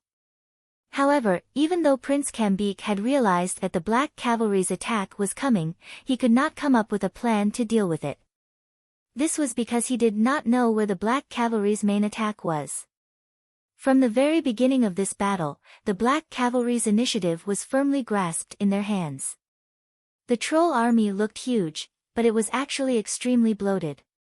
As long as they revealed a weakness under the harassment of the Black Cavalry's light cavalry, the heavy cavalry hidden in the shadows would attack like lightning and completely tear this weakness into a fatal wound. And this weakness was not difficult to find. After 10 days of continuous harassment, the troll army was already exhausted. Today, the Black Cavalry's entire army had attacked and increased the intensity of their harassment, causing the pressure on the trolls to suddenly increase. Under this huge pressure, an opportunity naturally appeared. Marquis Garcia slowly raised his arm, and the 3,000 heavy cavalry behind him began to slowly advance. Their target was the troll army's rear right flank. The biting cold killing intent was almost tangible, pervading the air above the heavy cavalry formation. The thunderous sound of horse hooves echoed on the icy plains, rejecting all other sounds. The ground began to tremble, as if a small earthquake was occurring. With such a terrifying momentum, the trolls quickly noticed something strange. However, it was too late to adjust their formation. The Black Cavalry's heavy cavalry began to slowly accelerate. The Black Lion flag in Colin's hand fluttered in the wind. Marquis Garcia lowered his mask, leveled his lance, and leaned forward slightly. The 3,000 heavy cavalry behind him also did the same in unison. 3,000 fast-moving steel monsters, each holding a 7 to 8 meter long spear, swept towards the right rear flank of the troll army like a whirlwind of death. In the face of such power, it was as if nothing could stop it. Colin had previously felt that Marquis Garcia's action of personally leading the army was somewhat reckless. After all, as the commander-in-chief of an army, it was somewhat unwise to personally take the risk. But at this moment, he was in the middle of such a terrifying cavalry. Colin had already tossed such thoughts out of his mind. He did not know what level of knight Marquis Garcia was, but even a knight who had entered the sanctuary realm would not be able to escape death if he was trapped in an army of tens of thousands of soldiers. However, Marquis Garcia was not alone. Behind him, there were 3,000 elite heavy cavalry who had pledged their lives to follow him. These 3,000 fanatical and fearless warriors, under the lead of their idol, gradually gathered into a single entity. At this moment, every single one of them seemed to have transcended the insignificance and limitations of mortals, condensing into an indestructible collective, an omnipotent god. Such a terrifying aura, even before charging to the front of the troll army, had already caused an uncontrollable panic and chaos. Raise your shields. Raise your shields. Don't move, kill anyone who moves. The troll officers roared at the top of their lungs, trying their best to maintain the formation without falling into chaos. They were very clear that in the face of such a charge, the infantry's only hope was to maintain a complete formation. If the formation was broken, it would immediately turn into a one-sided massacre. However, in the face of the fearless charge of 3,000 heavy cavalry, in the face of such a terrifying charge that did not seem to belong to the mortal world, no one could remain calm and resolute. Rumble. The thunderous sound of horse hooves seemed to become the only sound in the world. The heavy blows struck the hearts of every troll soldier, causing them to tremble in fear, causing them to want to turn tail and run without regard for anything else. Sparse arrows and spears shot out of the troll army, but when they struck the armor of the heavy cavalry, they were unable to cause any damage. Colin raised the Black Lion banner high, almost able to see the faces of the troll soldiers right in front of him. Fear and panic were written all over their faces. Boom! Boom! Boom! Accompanied by a series of loud bangs, the heavy cavalry in the front row had already crashed into the shield wall that was like a porcupine with their horses. Instantly, the shields broke and the spears snapped. Countless giant demon soldiers were sent flying by the terrifying impact like wooden puppets, spurting blood from their mouths. The defensive line here was like a thin piece of paper that was torn open in an instant. Countless ferocious steel monsters rushed in unscrupulously. After breaking through the formation, the heavy cavalry of the Black Cavalry was like an extremely sharp knife, ruthlessly stabbing into the right rear flank of the giant demon army and quickly advancing deeper into the formation. Everywhere they passed, there was a rain of blood, and the ground was a mess. This terrifying scene was like hell on earth. The Black Cavalry that had been roaming in the surroundings took this opportunity to swarm in, burrowing into the gap created by the heavy cavalry and beginning their massacre. At this point, there was no longer any troll general who could stop the collapse of the army. The entire scene clearly illustrated what it meant to be defeated like a landslide. In truth, while the heavy cavalry charging into the troll army was bloody and terrifying, the direct damage they caused was very limited compared to the 200,000 troll army. However, the heavy cavalry had completely destroyed the troll army's formation, causing a terrifying panic. Once this panic spread, it would lead to an irreversible collapse. The troll soldiers that had been crushed at the front lines scrambled to escape, causing an avalanche. Like dominoes, the entire army completely collapsed. The sound of horse hooves, shouts, pleas for mercy, screams. The area within 20 kilometers was completely enveloped by the sonata of war. The Black Cavalry was like a flood that had broken through a dam, killing the troll army until corpses were strewn all over the field, and blood flowed like a river. At this moment, whether it was the soldiers, generals, or even Prince Cambique, they could not change all of this. Anything that stood in the way of the Black Cavalry would be completely crushed. Prince Cambique closed his eyes, unable to bear to watch. All of this was like a nightmare. His personal guards pulled him, wanting to escort him to escape. However, Prince Cambique did not move. Why was he running? The 300,000 troops had been reduced to ashes. Even if he escaped, he would be better off dead. Prince Cambique broke free from the other princes, raised his sword, and got on his horse, charging in the direction of the Black Lion flag. He shouted, "Come, Garcia! My head is here."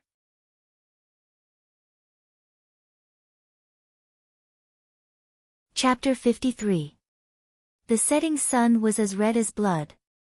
It coldly and mercilessly reflected the horrifying and bloody scene on the icy plains. When the formation of the 200,000 troll army was completely destroyed by the Black Cavalry, it meant the end of the battle. The fate of the defeated troll army was already sealed. Even if they managed to escape temporarily, they would be caught up to sooner or later. Many of the defeated troll soldiers knelt and surrendered under the blades of the cavalry. This time, the Black Cavalry actually let these surrendered soldiers go. As long as they put down their weapons, they would be spared from death. This obviously sped up the collapse of the troll army. More and more troll soldiers began to learn from their comrades and surrender to the Black Cavalry. Groups of cavalry began to disperse, chasing after the deserters and collecting the surrendered soldiers. The heavy cavalry that had dealt a fatal blow to the troll army stopped at the edge of the battlefield. Only 1,000 of the 3,000 heavy cavalry were left. More than half of them were dead or injured. They had paid a terrifying price in order to destroy the troll army. The remaining 1,000 were all covered in blood. At a glance, they looked like a group of red steel sculptures. Colin took off his helmet and let out a long sigh. This battle was awesome. It seemed like a difficult and dangerous mission, but it was completed very easily. Of course, he knew that this was actually an illusion. Looking at the casualty rate of the heavy cavalry, he knew that this battle was definitely not easy. However, the feeling of being invincible on the battlefield was as addictive as Poppy, and he couldn't stop himself even if he wanted to. The only thing that made him feel a little sluggish was that Prince Cambique charged head-on without any regard for his life when he passed by the troll army. Colin did not know what level of warrior Prince Cambique was, but he dared to charge at the heavy cavalry who were at their peak. The outcome, he did not even have a complete corpse. Colin looked at Marquis Garcia, who was also covered in blood, and shouted excitedly, "We won!" Marquis Garcia was not as excited as Colin. It was as if such a great victory was as common as eating and drinking to him. "Do you know why we won?" "Of course, it's all thanks to your unparalleled strategy and wise decision." Colin took the opportunity to flatter him. Of course, his flattery came from the bottom of his heart. Marquis Garcia was definitely worthy of such praise. However, the Marquis shook his head and said solemnly, "No, I rely on them." His gaze slowly swept across the battlefield, his face full of pride as he looked at the black cavalry soldiers who were still galloping on the battlefield, chasing down the remnants of the troll army. Colin also put away the smile on his face. He seemed to understand Marquis Garcia's meaning. Marquis Garcia retracted his gaze and looked at Colin again. Tactics are not unimportant, but if a general relies too much on tactics and tricks, he will fall one day. Marquis Garcia smiled when he saw that Colin was still somewhat puzzled and unconvinced. A fox's wisdom is laughable in the eyes of a lion. I don't want to deny the importance of tactics. I just want to tell you that the most crucial secret to victory on the battlefield is still a powerful army. That's why I said that in this battle, I relied on them, the black cavalry. Looking at the first half of my life, the secret to not losing for more than 20 years is the same, the black cavalry. Colin fell into deep thought. He finally understood the true meaning of Marquis Garcia's words. Marquis Garcia was actually reminding him not to rely too much on tactics. The implementation of tactics also required strength as a foundation. Previously, he had indeed attached too much importance to these tactics, or even to conspiracies. Knight Bliss must have already told Marquis Garcia everything that had happened on the way to escape.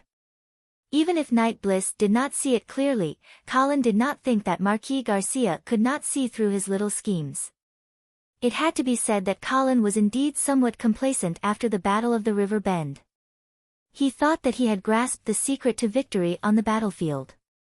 Moreover, coming from the era of information explosion, he had always thought that he was experienced and knowledgeable. He knew a little about Sun Tzu's Art of War, the 36 stratagems, and so on. Relying on these and some of his own cleverness, it would not be difficult to move unhindered on the battlefield. But fortunately, Marquis Garcia reminded Colin at the right time. Conspiracies and machinations were never the right way. The most mainstream victory on the battlefield was in the end an upright army, the strong defeating the weak. Although this time the trolls were actually the strong side, under Marquis Garcia's careful planning, he kept making the black cavalry stronger on the local battlefield, so that he kept defeating the weak with the strong, and finally defeated the seemingly strong enemy. Moreover, thinking carefully about the tactics that Marquis Garcia had used before. In fact, they were not complicated.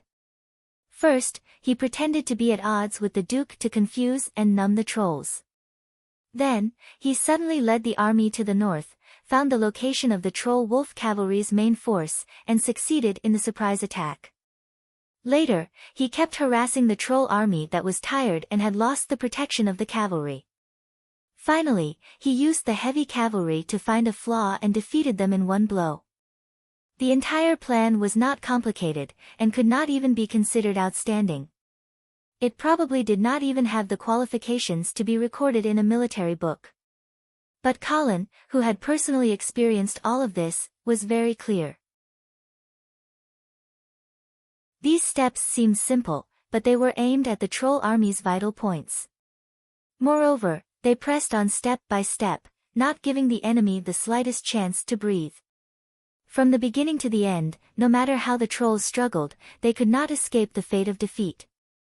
Of course, more importantly, Marquis Garcia's elite troops, the No. 1 Cavalry on the northern frontier, the Black Cavalry. In other words, Marquis Garcia was not only an outstanding commander, but even more amazing, he was probably a talent at training troops. It was because he had personally trained the Black Cavalry that he had the most fundamental foundation for this series of victories. At this point, Colin could no longer suppress the thought that had been hovering in his mind. Marquis Garcia was invincible because of his Black Cavalry. Then, where was my Black Cavalry? The wind and snow were still howling, as if countless wronged and sorrowful spirits were crying. On the icy plains, a large number of Troll surrendered soldiers were gathered together. They were surrounded by the covetous Black Cavalry patrolling the area. A few Troll surrendered soldiers could no longer take it, and couldn't help but shout at the patrolling Black Cavalry soldiers, "Sigh. Brothers! We're really hungry, can't you give us something to eat?" His shout immediately attracted the agreement of his companions. Thus, the scene immediately became noisy. "Yeah, I'm so cold, give me something warm. And my leg. The blood is almost dry, can you treat it for me?" But the surrounding Black Cavalry soldiers turned a deaf ear to the pleas of the Troll surrendered soldiers. Only when some of the surrendered soldiers tried to leave would they be warned and berated by the Black Cavalry, or even arrows and swords. Helpless, the Trolls could only wait patiently. This wait went on for who knows how long. Many of the Troll surrendered soldiers who could no longer endure had already lost their breath. But those who were still breathing did not get the result they were hoping for. Marquis Garcia's military order finally came down. Kill all Troll surrendered soldiers.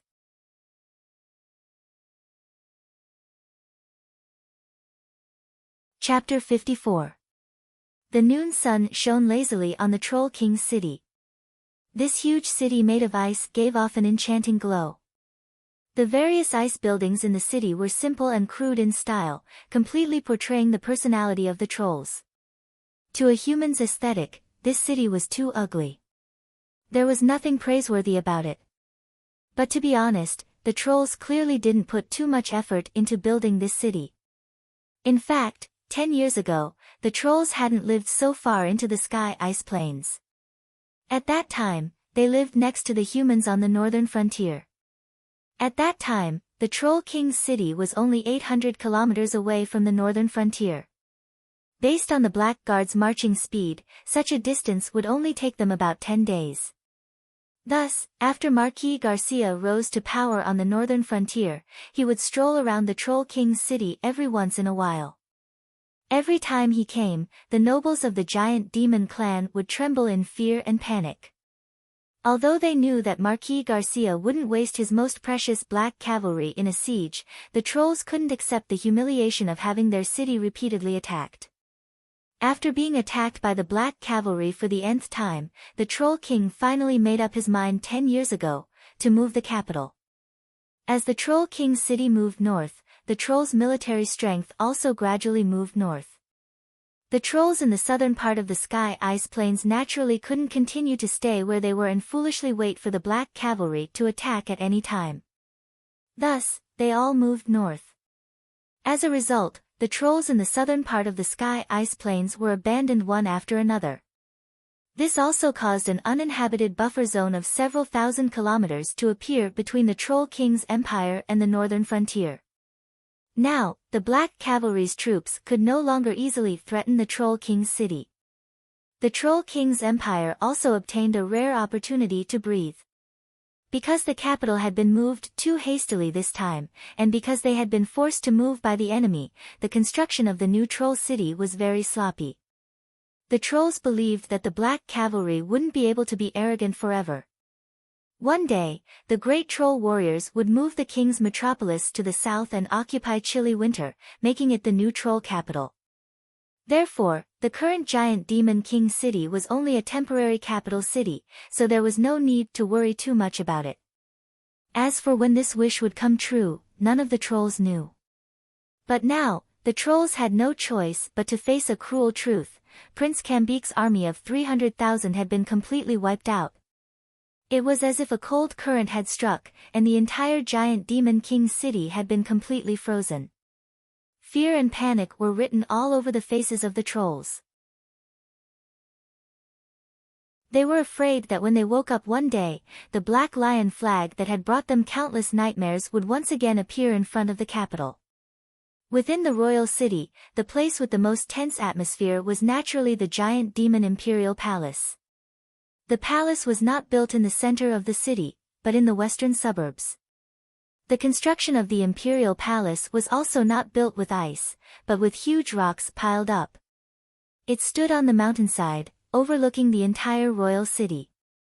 A luxuriously decorated carriage slowly entered the imperial palace after going through several strict checks. The tightly shut doors slowly opened and then closed again. There was a dull sound behind the carriage, as if it wanted to seal this place forever. The carriage stopped in a courtyard paved with marble, and a middle-aged man in a loose black robe walked out. Yes, the author wasn't wrong. It was a middle-aged man. He wasn't a troll. The appearance of such a human in the giant demon imperial palace was very abrupt. Especially at this tense moment. However, the guards in the palace seemed to take it for granted. "Mr. Chong, His Highness is waiting for you in the hall." Mr. Rui nodded at the guard and then walked to the hall alone with ease. When he entered the hall, he saw a young troll writing on a table. When he heard footsteps, he put down the quill in his hand and stood up to welcome him. "Mr. Chong, please have a seat."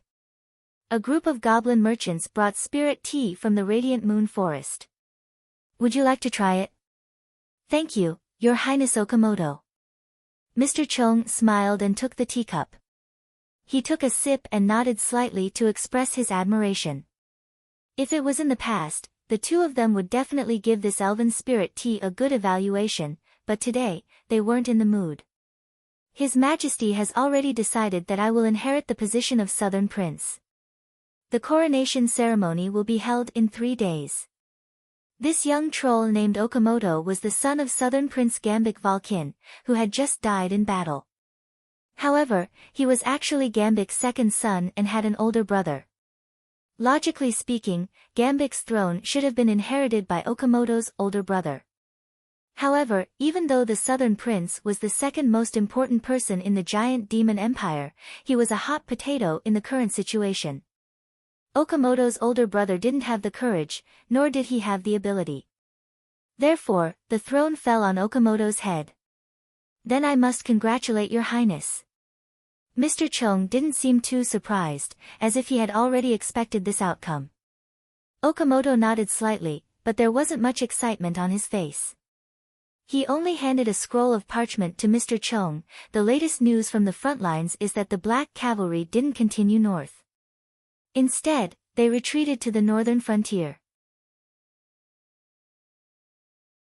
Mr. Chong took the parchment and quickly scanned it. "The current giant demon king is a tough nut to crack. The humans who have eaten so much in the northern frontier won't be interested in this place." There was nothing wrong with this statement. The humans of the northern frontier couldn't even be bothered to occupy the southern part of the sky ice plains that the trolls had abandoned, much less cross the 1,000-mile ice plains to attack the giant demon king's capital. A bitter smile appeared on Okamoto's face. Even though he let out a sigh of relief, he also felt a deep sense of humiliation. The vast and fertile land of the northern frontier originally belonged to the trolls. If possible, why would they be willing to hide in this bitter cold land and struggle at death's door? But soon, he put away these useless complaints, opened a square box on the table, and took out a bloody head from it. "Marquis Garcia even sent my father's head. Hee, how considerate." Okamoto raised his father's head in front of him and looked into his eyes. He asked, "Tell me, what should I do now?" Of course, a dead person wouldn't answer a question. Mr. Chong knew that this question was for him. "Your Highness, what you should do now is to go to Coldwinter Castle and crawl at the feet of the Dukes of the North and beg for his forgiveness." Bang! Okamoto threw the head at Mr. Chong's feet. Coincidentally, that pair of eyes, which had not closed in death, was staring at Mr. Chong. "Mr. Chong, look into my father's eyes and repeat what you just said."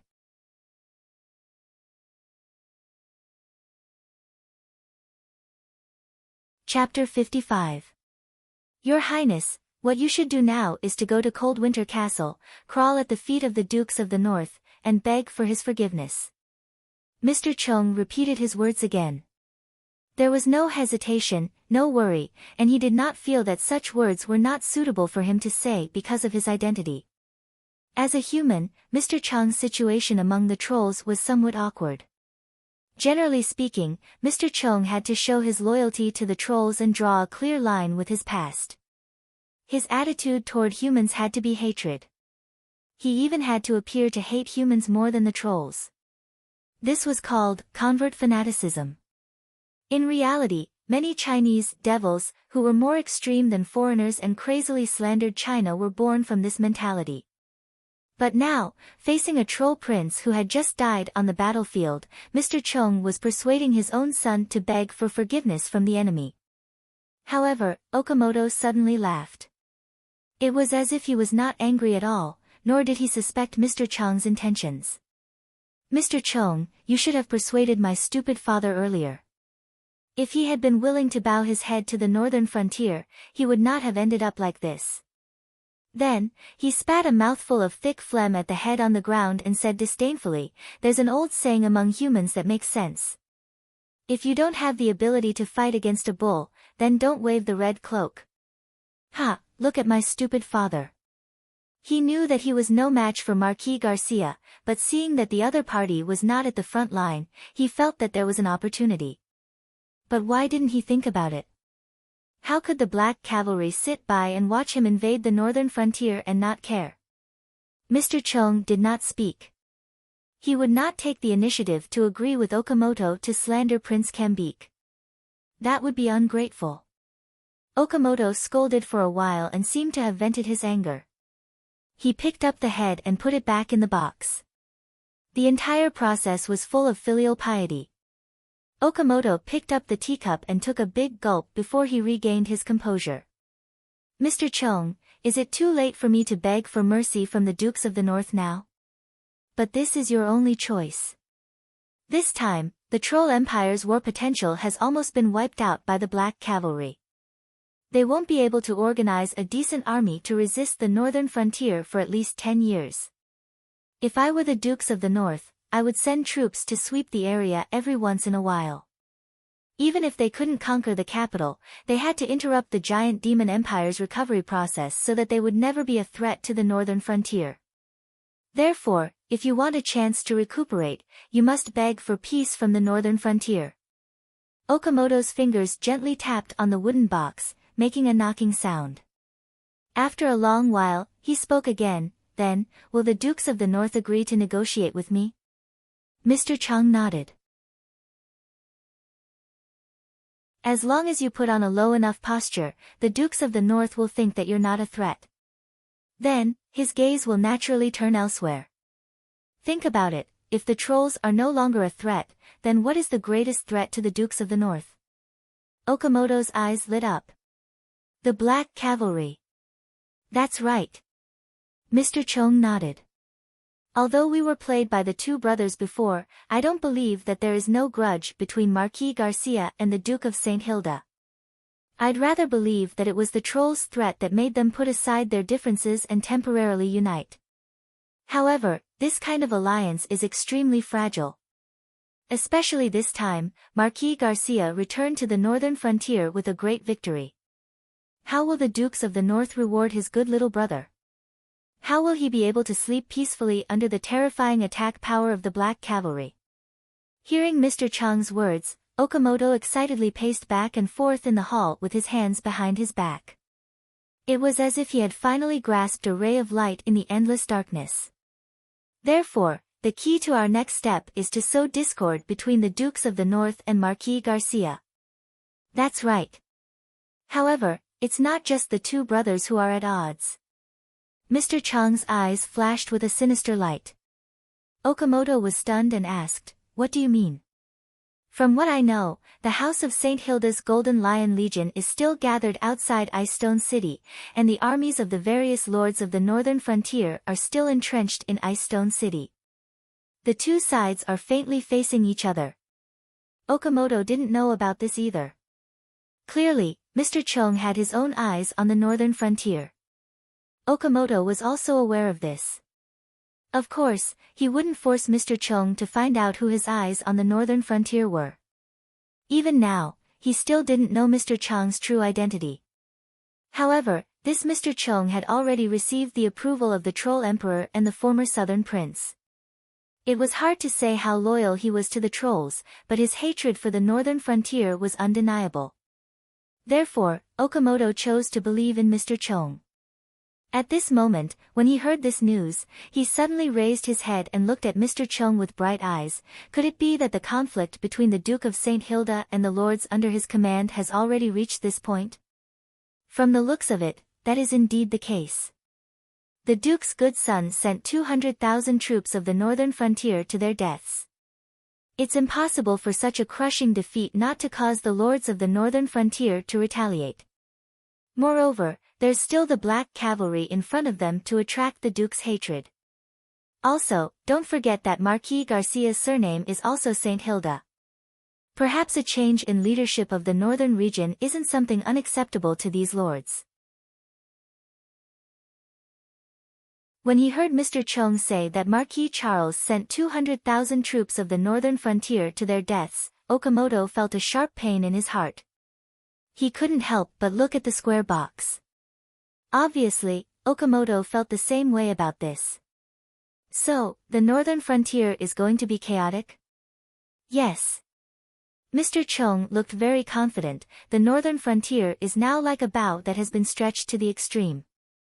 As soon as the external threat subsides, the internal conflict will immediately erupt. Good. Okamoto punched the square box, causing cracks to appear on it. After the king conferring ceremony, I will resign from His Majesty and personally go to the northern frontier. Your Highness is wise. Okamoto touched the cracks on the wooden box and suddenly remembered something. He turned around and asked, by the way, I heard that the Dukes of the North suddenly have an adopted daughter. Yes, her name is Vera St. Hilda. I met her at the Mage Tower in Yevil and I knew that she had a mysterious origin. However, I didn't expect her to be the adopted daughter of the Dukes of the North. What does she look like? She is very beautiful. Okamoto nodded with satisfaction and suddenly suggested, if I ask the Dukes of the North to marry Miss Vera, do you think they will agree? Of course, I believe that the Dukes of the North would be very happy to have a troll prince as their son-in-law, especially now that they need external help to solve their internal conflict. Ha ha ha. Okamoto's proud laughter echoed in the hall, as if he was determined to win the heart of a certain beauty.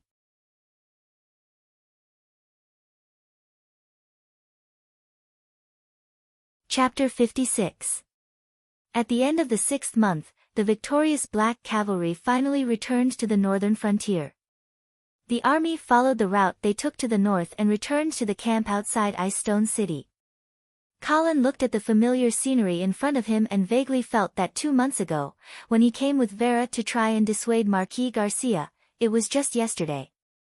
The scenery was still the same, but the people had changed. At least, the 300,000 troll army had been annihilated. However, this didn't mean that the northern frontier had calmed down. Even though Colin hadn't entered the city yet, he could already feel the heavy atmosphere that enveloped Ice Stone City. Summer on the northern frontier has always been stormy. Beside him, Count Dawson looked at the gloomy sky and said meaningfully. Colin took the wineskin from the other party, took a big gulp, and handed it back. Say, between Ice Stone City and the Golden Lion Army, which side do you think will send people to our camp first? I think it will be Ice Stone City. What do you think? I also think it will be Ice Stone City. Boring. Count Dawson rolled his eyes. Colin glanced at the dwarf count beside him in amusement and said with a playful expression, then, let's guess again. Which side will the Marquis accept the invitation? I'm not guessing. Count Dawson rolled his eyes again. He was very wary of the cunning Baron's son beside him. Colin wasn't discouraged even though he couldn't find out Marquis Garcia's inclination from Count Dawson. He rolled his eyes and probed again. Then tell me, how will the Duke reward the Black Cavalry for making such a great contribution? Count Dawson chuckled. It wasn't clear if he understood Colin's probing intent. He stroked his beard and said, "The Marquis has no more rewards." "Lord Marquis, there's nothing more to reward. I reckon that Lord Duke will distribute this merit to the various generals of the Black Guard. Perhaps, another Marquis will appear among us." When he heard the other party say the sensitive words, "no more rewards," Colin carefully looked at the dwarf count's face. However, he couldn't find any clues, as if it was just an ordinary word. "Then I have to congratulate you in advance. If you want to reward a Marquis from the generals of the Black Cavalry, it will definitely be you." Colin smiled and congratulated him. Count Dawson shook his head and smiled, but didn't reply. It was unknown if he was pretending to be humble or if he didn't care about the possibility of the reward. However, Colin already understood Count Dawson's intentions. The Marquis of the Marquis of the Marquis of the Black Cavalry of the Marquis to divide and draw him to his side. If Earl Dawson really became a Marquis, although it would be a great honor, it also meant that he would be independent of the Black Cavalry. In addition, as fellow Marquises, the Dawson clan definitely wouldn't be able to continue to be loyal to Marquis Garcia. Their allegiance would be to the Dukes of the North. In that case, perhaps the Black Cavalry would be split into two. Since Earl Dawson was able to guess what the Duke was up to, how could Marquis Garcia not be able to? How would he deal with it? Colin suddenly felt that the great victory did not eliminate the haze that shrouded the northern frontier. Instead, it made the hidden storm even more violent and dangerous. "Sir Marquis." Colin was still looking at the dark clouds in the sky, deep in thought. Suddenly, he was woken up by Earl Dawson's call. They turned around and saw Marquis Garcia leading a group of people behind them. "Sir Marquis." Colin hurriedly turned around and bowed. Marquis Garcia nodded towards the two of them. Then, he pointed to a middle-aged man behind him and said to Colin, "Colin, this is Knight Siar." He and the other 27 warriors behind him suffered heavy injuries in this battle and are about to retire. However, I hope that you can provide them with a job, so that they won't waste their remaining lives in the fields. Of course. It would be my honor." Colin only felt an intense joy rushing to his head, making everything in front of him seem unreal. The value of veterans, especially those who retired from the Black Cavalry, couldn't be measured with money. Previously, Colin had already realized that if he wanted to have a place in this world, he needed an elite army. And after the baptism of this battle, Colin had already been deeply infatuated with cavalry. However, although Colin had followed Marquis Garcia all this time and had some experience with cavalry, Colin was still at his wits' end when it came to cavalry training. And at this time, Marquis Garcia had presented him with such a huge gift. Although these 28 veterans couldn't go to the battlefield, they were qualified to be cavalry instructors. They would be the seeds of the cavalry that Colin yearned for even in his dreams. Until Knight Siar swore his loyalty to Colin under Marquis Garcia's instructions, Colin was still immersed in his excitement and hadn't completely recovered. Only now did he notice that Knight Siar's right thumb had been cut off. This injury wasn't particularly serious, but to a knight, it meant the end of his career. Because he didn't have his thumb, he couldn't hold any swords. Clang! Colin pulled out his sword and gently tapped Knight Siar's shoulder to accept his loyalty. He wasn't disappointed that Knight Siar couldn't hold a sword anymore. On the contrary, in his opinion, this knight's value was completely immeasurable. Even if there were a group of 4th and 5th order knights standing in front of him now, he would still rather choose Siar. Earl Dawson looked at all of this quietly, his eyes full of deep thoughts. After Colin comforted Knight Siar and the rest of the 27 retired soldiers, he finally calmed down. At this time, the thought that had been bothering him before emerged again. This time, he could no longer suppress this thought. Instead, he directly asked Marquis Garcia, "Marquis Garcia, I can't repay you for your help. However, I would like to know. I am just the son of a baron, how can I be taken care of by you?" Hearing this question, Earl Dawson, Knight Siar, and the others tactfully retreated. Marquis Garcia looked at Colin's serious face and suddenly smiled. He said something completely unrelated. Vera has a good impression of you. Huh? Colin was stunned. I saw that she had a diamond earring in your hand before. Did she give it to you? Colin blinked and remembered that he had taken out that pair of earrings to play with when he was marching with the Black Cavalry. He didn't expect that Marquis Garcia would see it. Obviously, Marquis Garcia had misunderstood. However, Colin wouldn't tell Marquis Garcia that the earring was a souvenir that he had taken from Vera when he was about to die. It wasn't a love token that Vera had given to him. Seeing that Colin didn't answer, Marquis Garcia thought that he had acquiesced. So, he asked, do you like her? Colin was a little confused. He never thought that the god of death who had just buried 300,000 trolls with his own hands would suddenly care about such a trivial matter. Thinking that Marquis Garcia was Vera's uncle, Colin nodded and said, Miss Vera is born in a noble family, and she has a kind heart. I naturally admire her very much. The smile on Marquis Garcia's face was a little complicated as he said faintly, I am Vera's biological father. Huh?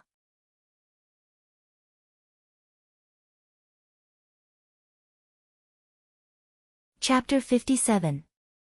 Rumble. There was a muffled thunder in the sky and Colin was shocked. Of course, the timing of this muffled thunder was too coincidental. It was hard to tell whether Colin was frightened by the thunder or by Marquis Garcia's words. He suddenly hesitated. Should he explain the true origin of the earring to Vera's biological father? Originally, Colin thought that it would not be a big deal if Marquis Garcia misunderstood his relationship with Vera. After all, they were only uncle and nephew. But now, he suddenly felt a little panicked. It was as if he had just hooked up with a girl but was stopped by her father at the door. However, he finally understood why Marquis Garcia looked at him so differently. It was not because of his military talent, nor was it because he was a secret illegitimate son of the Marquis. It was because of Vera. The earring had obviously made Marquis Garcia misunderstand that his daughter had a deep affection for Colin. It was even possible that they had secretly agreed to marry each other. Therefore, Marquis Garcia was actually grooming his future son-in-law by taking care of him along the way. However, Colin knew that Vera only had a good impression of him at the moment. She had not reached the point where she would only marry him. If he were to be exposed in the future, Marquis Garcia raised his eyebrows when he saw the stunned look on Colin's face. He asked, "What's wrong? Are you scared?" "No, no. How could it be? I was just a little surprised." Colin did not dare to tell the true origin of the earring at this time. What if Marquis Garcia thought that he was deliberately hiding the truth and became angry out of shame? Moreover, Colin's brain must have been struck by lightning if he did not know how to hug such a big leg. Rumble. A flash of lightning crossed the sky, followed by the sound of rolling thunder. It was as if he was warning someone. Colin was shocked again and quickly changed the topic. "Marquis, does Miss Vera know that you are?" "She doesn't know." Marquis Garcia shook his head and gave Colin a warning look. "Don't tell her, and don't tell anyone else." "Yes, yes." Colin repeatedly promised.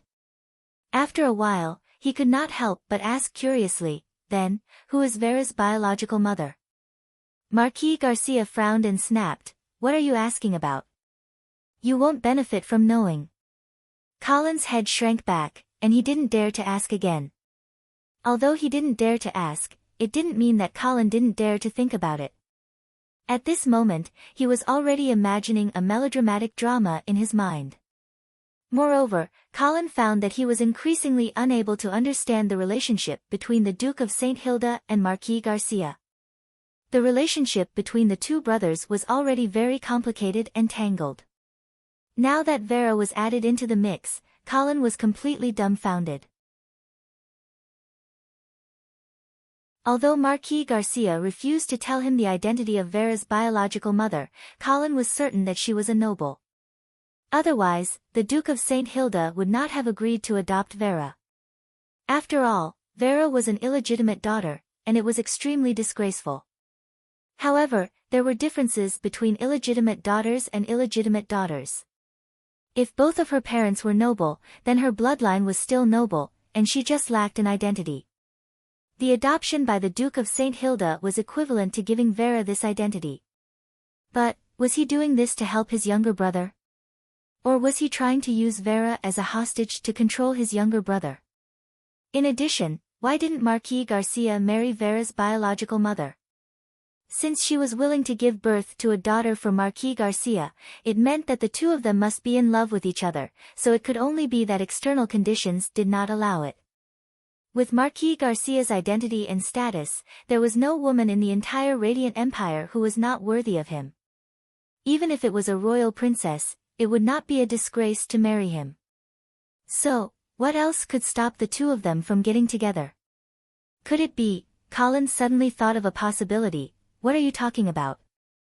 Just as Colin's gossiping fire was burning, a clear voice suddenly sounded. Colin turned around and saw Vera standing behind him. The female mage was wearing a light blue dress today. Her golden hair was tied up with a hairpin, and it was obvious that she was wearing makeup. The purple eyeshadow and sparkling red lips made her look even more beautiful. Ahem, I was talking to Knight Colin about the difference between a lance and a spear. Marquis Garcia lied without blushing. Vera was obviously not interested in this straight man's topic. After a short "oh," she stopped talking about it. Instead, she pointed in the direction of Ice Stone City and said, "Uncle, look, the nobles of Ice Stone City are coming out. They should be here to welcome us." Only then did Colin notice that a team of about 100 people had left Ice Stone City and were heading in the direction of the Black Cavalry's camp. The corner of Marquis Garcia's mouth curled into a cold smile, and he returned to his unapproachable state. "Then let's go too." After saying that, he went out to welcome them. Vera stuck out her tongue playfully and smiled at Colin. "Colin, let's go." "Okay." Colin looked at Vera's bright smile, but his heart could not relax. After all, the other party's father was right in front of him. Of course, he could not get along with Vera like he used to. Moreover, Marquis Garcia had already misunderstood the relationship between him and Vera. He had even trained him for so long without any reservations. So, if Colin could not marry Vera in the end, what would Marquis Garcia think? "You just put on your pants and turned your back on me?" Thinking about the terrifying scene of the Black Cavalry slaughtering people on the ice field, Colin suddenly felt that he must marry Vera. Otherwise, no matter how many lives he had, he would not be able to survive Marquis Garcia. However, the final decision of Vera's marriage was in the hands of the Duke of St. Hilda. After all, after the adoption, Vera was legally the daughter of the Duke. Therefore, if Colin wanted to marry Vera, he would have to get the approval of the Duke. However, if the Duke of St. Hilda really fought with Marquis Garcia, then, which side should Colin stand on? Moreover, according to the current development of the situation, the probability of the two brothers fighting was very high. Colin looked at the gloomy sky and felt that his future seemed to be bleak. "Uncle. Welcome back victorious." Marquis Charles's loud voice and emotional words could be heard from afar. He seemed to have completely forgotten that just 2 months ago, his good uncle had forced him to give up the title of Marquis in front of everyone. "Respected uncle. I have also heard about your glorious battle in Ice Stone City." Boom! Lightning flashed and the heavy rain finally fell. Marquis Garcia took the opportunity to interrupt his nephew's flattery. "It is raining. Let's not bother about the welcoming ceremony. Let's go directly into the city." "Good, good, good." Of course, the nobles who came together with him certainly did not dare to oppose. At this time, Marquis Garcia, who had returned with a great victory, had become the most prestigious person in the northern frontier. Even his brother might not be comparable to him. Only Marquis Charles stood aside with a constipated expression on his face. Colin resisted the urge to laugh and suddenly felt a little sympathy for the film emperor. It seemed that every time he wanted to perform, an accident would always happen. But soon, Colin did not have time to sympathize with the film emperor. Because, accompanied by a burst of fragrant wind, a beautiful figure suddenly rushed out from the welcoming party, and then threw herself into his arms. Suddenly, the blood in Colin's body froze.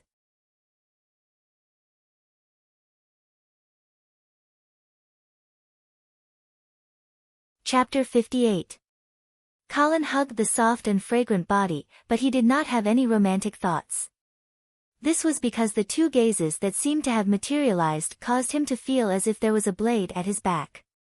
One came from Vera, and the other came from Marquis Garcia. Especially the latter, Colin could almost feel the murderous intent hidden in the other party.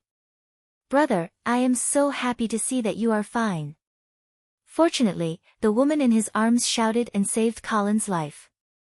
That's right, the woman who threw herself at him was Colin's sister Caitlin Angeli. The two sharp gazes immediately moved away from Colin, but he did not feel relaxed at all. The excessive enthusiasm of the woman in his arms made Colin very uncomfortable. On one hand, it was because he was not the real Colin, but a transmigrator who lived in this body. On the other hand, Colin always suspected that his sister Caitlin was the murderer who participated in his murder. Patting his sister's back lightly, Colin comforted her, "Sister, I am fine. The rain is so heavy, let's go into the city first." "Okay." Caitlin raised her head from Colin's arms.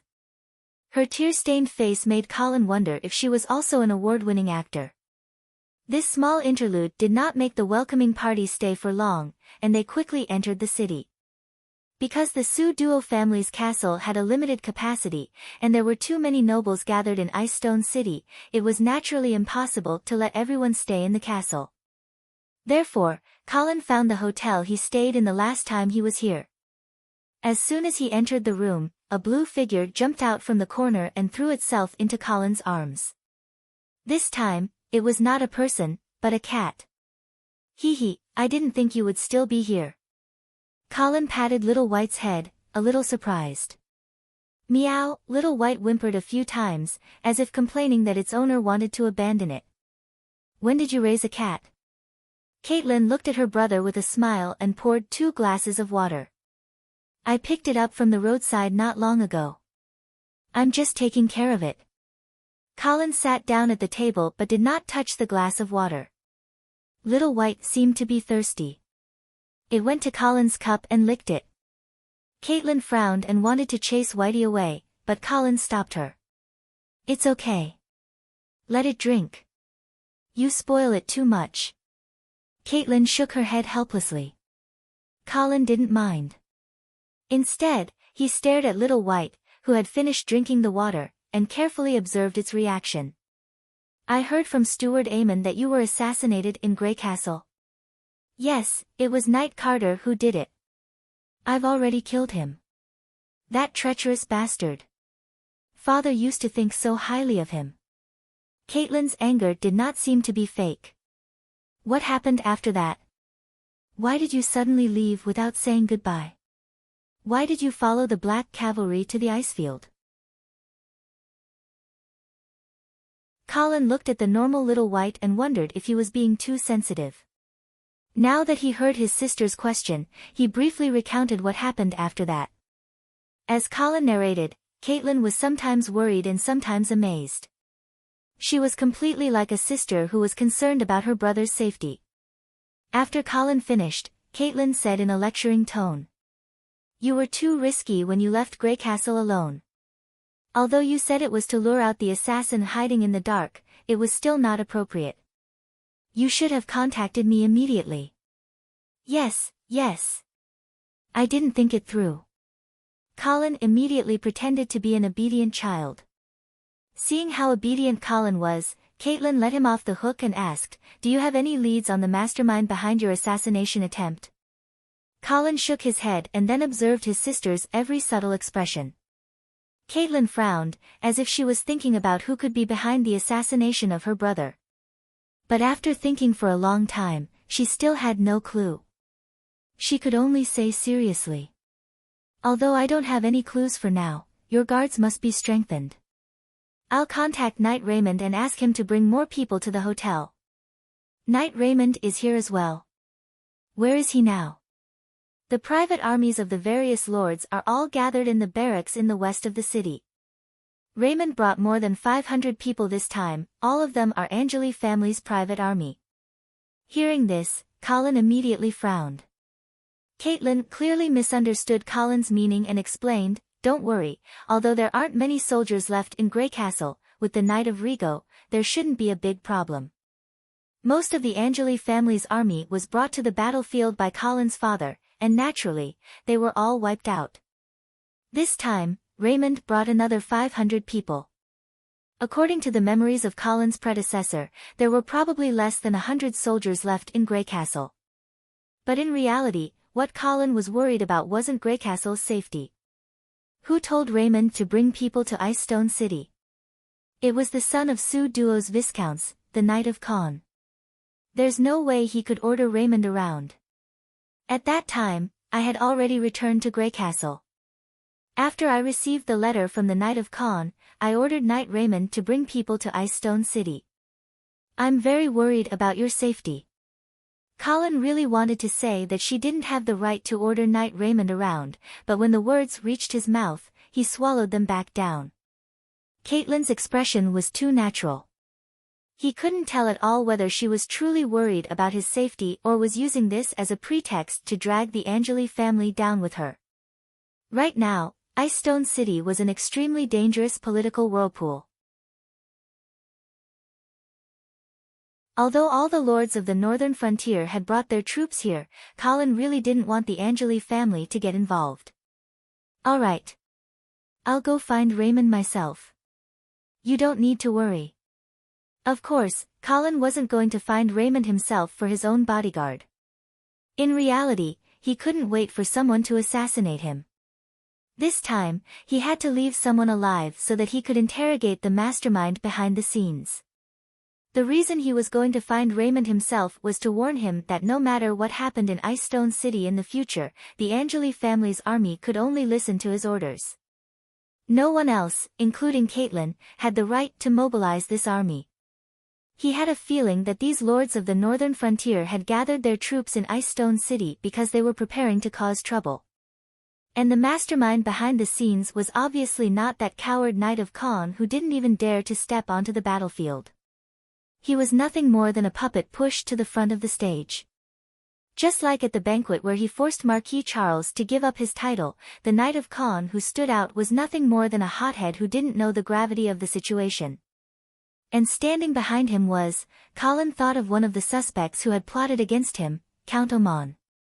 "Oh right, is there any news on my brother-in-law's whereabouts?" Colin suddenly asked. When they met at the Mirror Lake camp, Knight Raymond had told Colin that his sister's husband, Knight Vala, who was Count Oman's illegitimate son, had followed Baron Angeli to battle, but had been separated after the defeat. Caitlin's eyes instantly reddened, and she choked out, "Not yet." "Don't worry, brother-in-law will be fine. We will find him." Colin was confused. What was going on? From what he could see, Count Oman's motive for assassinating him was to give this illegitimate son of his who didn't have the right to inherit the family business. But he didn't expect, was Knight Vala really unlucky, or was he also acting?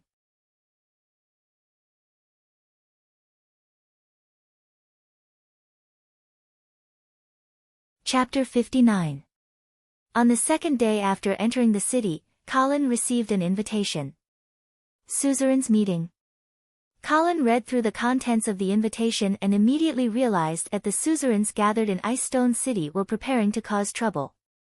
Caitlin didn't seem to realize the hidden meaning behind the invitation. She was only happy for her brother. In her opinion, even though her brother hadn't officially received the title of Baron from the Duke, he had already received the recognition of all the suzerains in the northern frontier. "You need a Baron's ceremonial robe," Caitlin suddenly said seriously. Then, she ran out in a hurry, "I'll go make one for you right now." "Hey, wait, don't I have to go with you?" Caitlin turned around and smiled dotingly, Silly brother, do you think I don't know your size? Colin was stunned. Looking at his sister's back as she left, the memories of the past couldn't help but surface in his mind. Those beautiful memories kept reminding Colin how close the relationship between him and his brother was. Would the sister in his memory really plot against him for the title of Baron? Colin suddenly felt uncertain. Moreover, if it really was her, would she still be able to face him so calmly and naturally? Colin didn't believe that his sister was such a scheming person. At least, the sister in his memory wasn't. Perhaps, the assassination had been planned by Count Aldman in secret from the start, and he only wanted to give his illegitimate son a family property. His sister, on the other hand, was probably kept in the dark. But this was only a possibility. Colin sighed and stopped himself from making wild guesses. Even though he didn't want the sister who had cared for him since he was young to become an enemy, he couldn't completely trust Caitlin before the truth came to light. 2 days passed in a flash, and it was time for the suzerain's meeting. Colin left the inn under his sister's nagging and came to the Sue Duo family's castle. He saw the butler who tried to throw him out last time. This time, he welcomed Colin with a smile. However, Colin did not feel much sincerity from this smile. Entering the conference hall, Colin was led to an inconspicuous corner by an attendant. It couldn't be helped. Since this was a suzerain's conference, the participants were all real nobles with titles. As for Colin, who hadn't really inherited the title of Baron, he could only sit in the corner. If it wasn't for the fact that he represented the Angeli family, he wouldn't have been able to enter the venue as a knight. The lords entered the venue one after another, and like Colin, they were led to their respective seats by the attendants. The meeting this time was very formal, so everyone's seats were arranged according to their status. No one was allowed to sit randomly. The atmosphere in the venue was also very solemn. Basically, no one spoke. When it was almost time for the meeting to start, the venue was almost full. There was only one empty seat left in the front row. Just as Colin was guessing who the last seat was reserved for, an old acquaintance appeared at the door. Earl Dawson. The dwarven count was led to the last seat by his attendant. Everyone was present. Sitting in the front row were 4 counts. Aside from Earl Dawson, who was loyal to Marquis Garcia, the other 3 were all vassals of the Duke of St. Hilda. They were the people with the highest status in this conference. However, neither of the 2 marquises of Ice Stone City were present. Earl Dawson could represent Marquis Garcia, but what about Marquis Charles? Colin seemed to have guessed the purpose of this conference. Ahem. Earl Amon cleared his throat and announced, "All right, since everyone is here, let's begin." After speaking, he looked around. Seeing that the other 3 counts nodded in agreement, Earl Amon picked up a piece of parchment and said, "This conference is mainly to discuss the matter of Marquis Charles." Colin thought to himself, as expected. Even though the Black Cavalry had annihilated the invading Troll army and taken revenge, it was clear that the lords of the northern frontier were not prepared to let Marquis Charles go. In other words, these lords were still unwilling to let the Duke of St. Hilda go. They needed an explanation. 200,000 northern frontier soldiers died on the battlefield and a dozen cities were plundered. Someone has to take responsibility for such a disastrous defeat. After Earl Amon finished criticizing Marquis Charles's crimes, he pointed at the parchment in his hand and said, "Thus, in accordance with the will of Marquis Garcia, I have drafted this petition, requesting His Excellency the Duke of St. Hilda to immediately strip Marquis Charles of his title. Lords who agree with this decision, please sign it." After saying that, Earl Amon was the first to sign his name and handed it over to Earl Dawson. Earl Dawson smiled and signed without hesitation. Colin noticed that after seeing Earl Dawson sign his name, many lords secretly heaved a sigh of relief, their gazes becoming resolute. Evidently, the addition of the Black Cavalry had greatly increased their courage.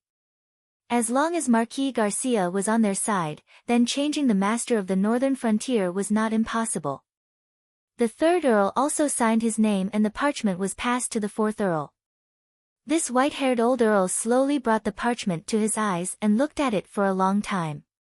It was as if he was carefully considering every word. At the start, everyone was very understanding. After all, he was an old man, and it was understandable that his eyesight was not good. But after 10 minutes, this old earl still had not finished reading it. Everyone was obviously impatient, and many people began to whisper to each other. "Count Morrison, are you done?"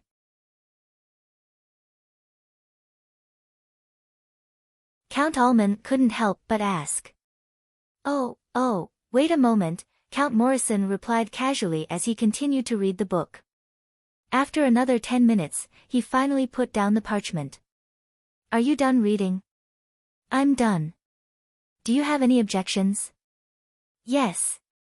The atmosphere in the hall immediately became heavy. "Please speak." Earl Amon's expression sank slightly, but he still maintained his poise. Count Morrison chuckled and asked, "Do you know what I see in this petition?" "What did you see?" "I only saw 2 words." Count Morrison's gaze suddenly sharpened. He no longer looked as frail as he did before. "Betrayal." The old but loud voice echoed in the hall. This caused the expressions on everyone's faces to become somewhat unnatural.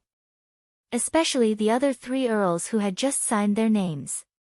After a long while, Earl Amon said calmly, "Since Earl Morrison does not agree with our decision, you can choose not to sign it." Earl Morrison snorted lightly and threw the parchment into the hands of an attendant at the side, saying disdainfully, "Can I leave now? The aura here makes me sick." "Of course you can leave," Earl Amon gave him a look. "Knight of Khan, send Earl Morrison away."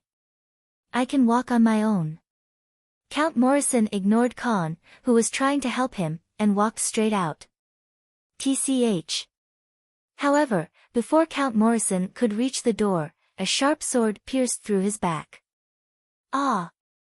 Earl Morrison screamed as he turned around, angrily rebuking, "Coward!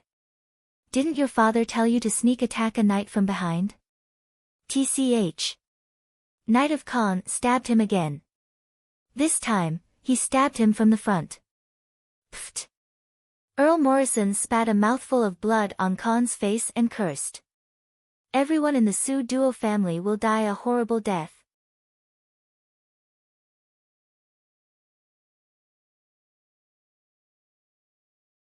Chapter 60. Bang!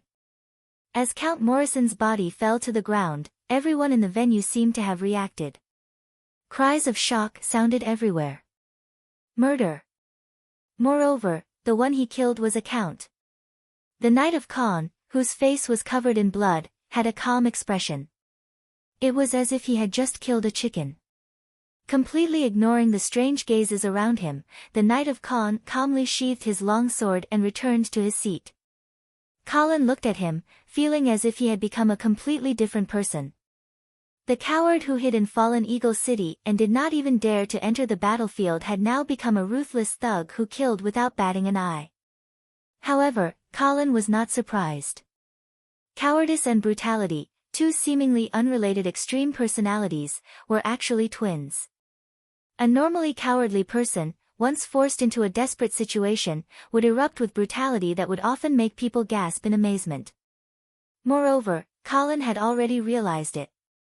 In fact, Knight Khan had already run out of options. When Khan was the first to stand up and angrily rebuke Marquis Charles, asking him to give up his title to atone for the deaths of his soldiers, he could not turn back. The Su Duo family could only walk this path to the end. If he could not make the Duke bow his head this time, or even change to another Duke, then perhaps Count Amon could still protect himself, but the Su Duo family would definitely become the target of the Duke's anger. Thinking of this, Colin could not help but sympathize with this pitiful fellow. After all, he was just a small pawn that the old fox, Count Amon, had pushed to the front to test him. But now, he had really become a small pawn that could only advance, not retreat. The thick smell of blood filled the entire venue, causing everyone to feel uneasy. "Continue." Count Amon ordered the attendant holding the parchment. "Yes."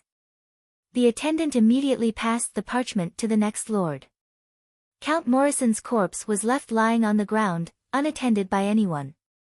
Fresh blood slowly flowed, and the scene became even more solemn. After seeing the consequences of not signing, the lords behind naturally did not dare to object and all signed their names. Soon, the attendant arrived in front of Colin. Colin looked at the paper and pen in front of him and sighed in his heart. He could only obediently sign his name. There was no other way. If he didn't sign it, he wouldn't be able to walk out of here alive. Khan probably couldn't wait to kill him. Finally, the signing was completed. Apart from Count Morrison, who had already turned into a corpse, all the nobles present signed their names on the parchment. At this time, they were all in the same boat. As for whether this ship would sail to the Sea of Stars or sink halfway to the bottom of the sea, that would depend on the arrangement of fate. Very good. Count Almond stood up and received the signed parchment. Next, I will arrange for someone to deliver this petition to the Duke of St. Hilda. Today's meeting ends here. Thank you, everyone. After that, he strode out of the venue. Everyone left one after another. Colin was not in a hurry to leave. Instead, he stepped forward and stopped Count Dawson. Before he could speak, Count Dawson used his eyes to stop Colin and then motioned for him to follow him. Colin obediently shut up and followed Count Dawson through a long corridor. They arrived in front of a room deep in the castle. Looking at the familiar layout, Colin felt as if he had been here before. Where is this? Hey, Colin. Why are you here? Before Count Dawson could answer his question, Colin heard Vera's voice. As soon as he turned his head, Colin saw the female mage who was dressed particularly valiantly. She was wearing a kite-plate chiffon shirt and white tight-fitting breeches. On her feet, she wore a pair of brown high-riding boots. This outfit was very tight, and it perfectly outlined Vera's beautiful figure. LSP Colin stared at her several times. Count Dawson brought me here. Are you going out dressed like this? Yes. Uncle wants to take me hunting. Vera said excitedly. Uncle? Colin realized why he felt that the layout of this place was very familiar. This was because this was the residence of Marquis Garcia. 2 months ago, Vera had brought him here. At that time, the two of them were preparing to dissuade Marquis Garcia from having a conflict with the Duke of St. Hilda. Moreover, at that time, Marquis Garcia was not in the castle, but he was preparing to hunt. However, at that time, his prey was not an ordinary beast. It was an army of 300,000 trolls. Now, the conflict between the two brothers was imminent, and Marquis Garcia was going to hunt again. This time, what was his prey? Colin, you came at the right time. Marquis Garcia also came out and invited him with a smile, let's go hunting together. Colin blinked and said with a smile, okay. At the same time, a messenger was riding a fast horse out of Icestone City, heading towards the Golden Lion Army's encampment. Eastern District of Icestone City, Tulip Chamber of Commerce's encampment. Earl Amon was led by Oliver to a secret room. He's inside. Yes, Earl. Earl Amon waved his hand, indicating for Oliver to leave. Oliver's chubby face was filled with a flattering smile that was about to overflow. Yes, my lord. If you need anything else, please let me know. After speaking, he quickly left. Earl Amon opened the door alone and walked in. He closed the door. The room was empty. Earl Amon did not find it strange, but sat down on a chair and waited. After an unknown period of time, a figure suddenly appeared in the room, as if he had been there from the beginning. Earl Amon looked at the black-robed man who appeared like a ghost and was not surprised. He just nodded and asked, "Why are you in such a hurry to see me?" "I have a message from Mr. Count Amon frowned, then said calmly, "Speak." "Mr. Wang hopes that you can abort the original plan." "Ha! Count Oman laughed. He stood up and walked in front of the black-robed man. He looked down at the other party and said coldly, "Then help me send a message to Mr. Feng. I'm not his servant, so I don't need to listen to his orders." "Your Excellency, you can't do this. That would spoil Mr. Chang's plan." Count Oman grabbed the black-robed man by the neck, cutting him off. Huff. Huff. The black-robed man struggled to catch his breath. As he struggled, the hood on his head slipped down, revealing a panic-stricken face. "Remember, you're just a messenger. You only have one mouth and one pair of ears. Go back and relay whatever you hear. Everything else has nothing to do with you. Understood?" "I understand." Boom. Count Oman threw the black-robed man to the ground, then turned and prepared to leave. "Lord Count, there is one more thing." The black-robed man suddenly spoke again. "Speak." "His Highness Okamoto has already inherited the position of Prince of the South, and will be on a diplomatic mission to the northern frontier."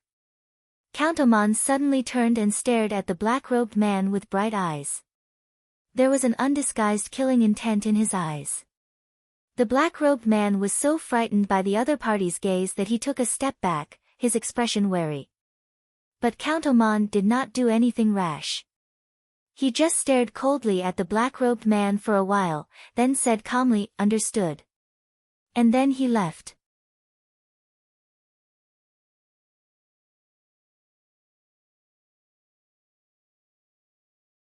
Chapter 61. Whoosh! Whoosh! 2 arrows were shot out. One of the arrows hit the hare that was trying to escape and the arrow missed. Da-da-da, the 2 men quickly caught up with the hare and one of them shouted excitedly when he saw the arrow mark on the hare's leg, "Ha, Colin, I shot it again this time."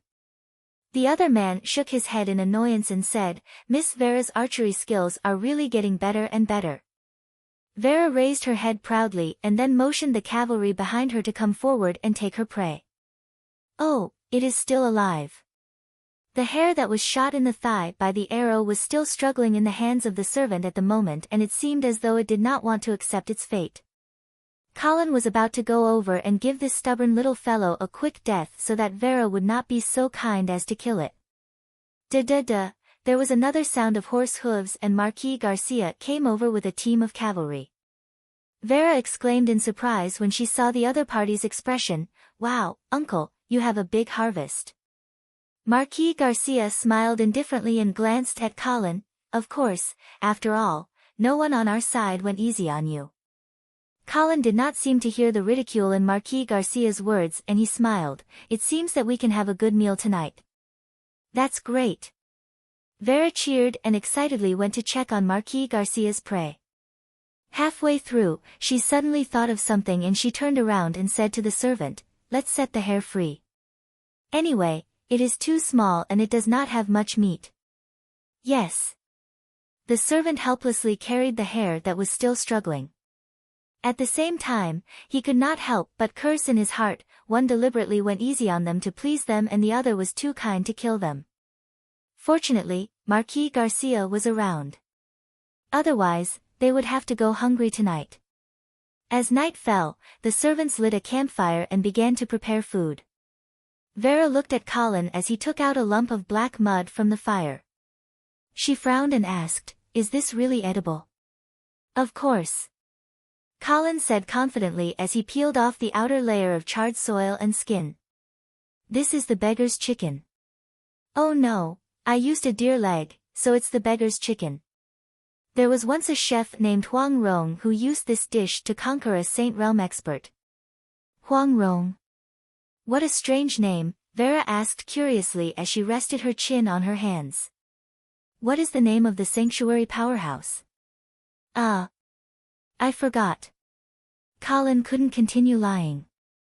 The saint-level combatants in this world were all famous. If he continued to lie, he would be easily exposed. "Alright, let's not dwell on the details. Come and taste my flower deer." Colin cut a piece of deer leg and handed it over to Vera. Vera carefully took a bite. Then, She had a strange expression on her face. Is it not delicious? Colin saw this and put a piece into his mouth with a guilty conscience. Then, he immediately spat it out. Bah! It's not cooked. He. Vera looked at Colin's embarrassed expression and suddenly laughed. Just as Colin was thinking about what he had done wrong, the crisp sound of horse hooves suddenly came from outside the camp. A cavalryman quickly approached and handed a letter to Marquis Garcia. When Colin saw this, he immediately realized that it should be news from Ice Stone City. So, he also went over. Marquis Garcia did not avoid him and directly handed the letter to him after reading it. Colin took it and hurriedly glanced through it. What's wrong? Vera was also a little curious and turned around to ask. Before Colin could speak, Marquis Garcia said first, nothing. Earl Dawson wrote a letter to report the distribution of the Black Cavalry's spoils of war. Oh. Vera was obviously not interested in this and turned around to focus on saving the deer leg that Colin had destroyed.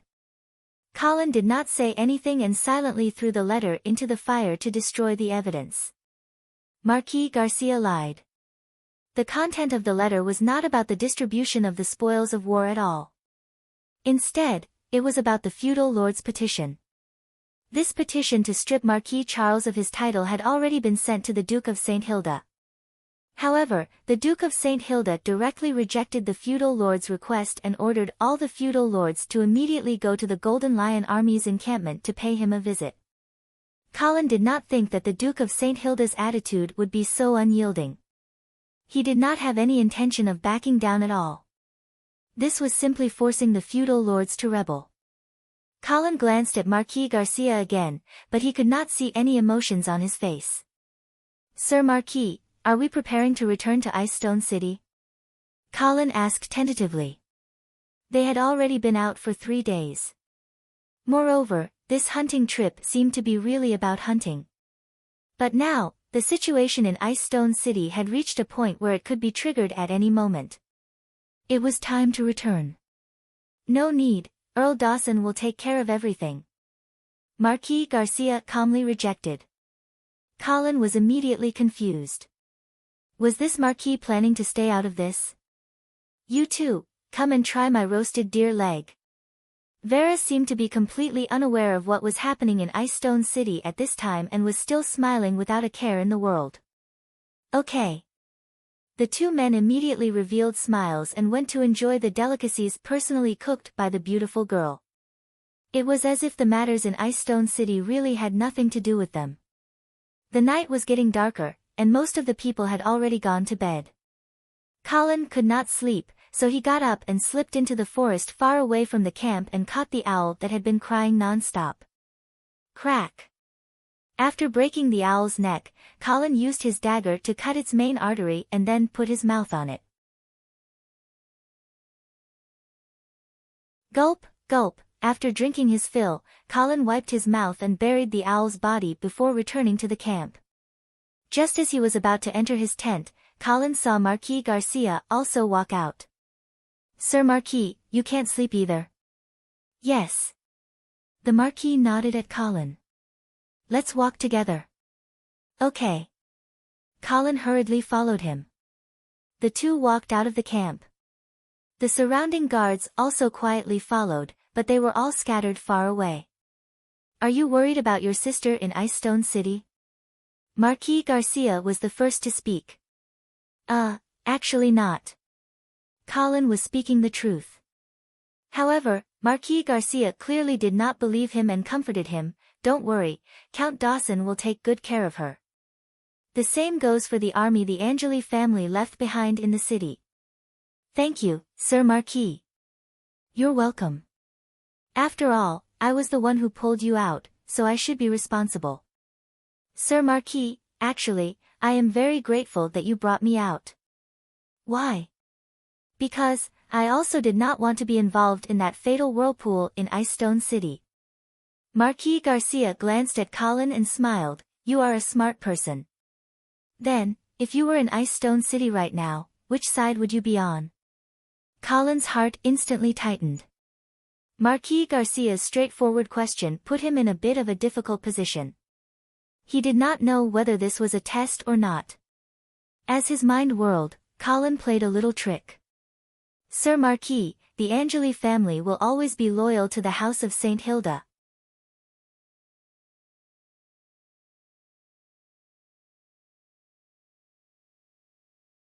Chapter 62. It was a very clever answer. It was basically the same as not answering at all. Being loyal to the House of St. Hilda didn't mean that he was loyal to the current Duke of St. Hilda. Marquis Garcia was also a member of the House of St. Hilda. In Colin's opinion, no matter what happened in Icestone City in the end, the master of the northern frontier would still only be born from the House of St. Hilda. And the most important person was actually Marquis Garcia. Because the Black Cavalry's terrifying army had the power to make the final decision. No matter if it chose to help the Golden Lion Legion or the allied suzerains, it would leave the other side with no room for resistance. Now, it was up to Marquis Garcia to continue being loyal to his brother or to sit on the throne of the northern frontier. From all the previous signs, Marquis Garcia seemed to be leaning towards the latter.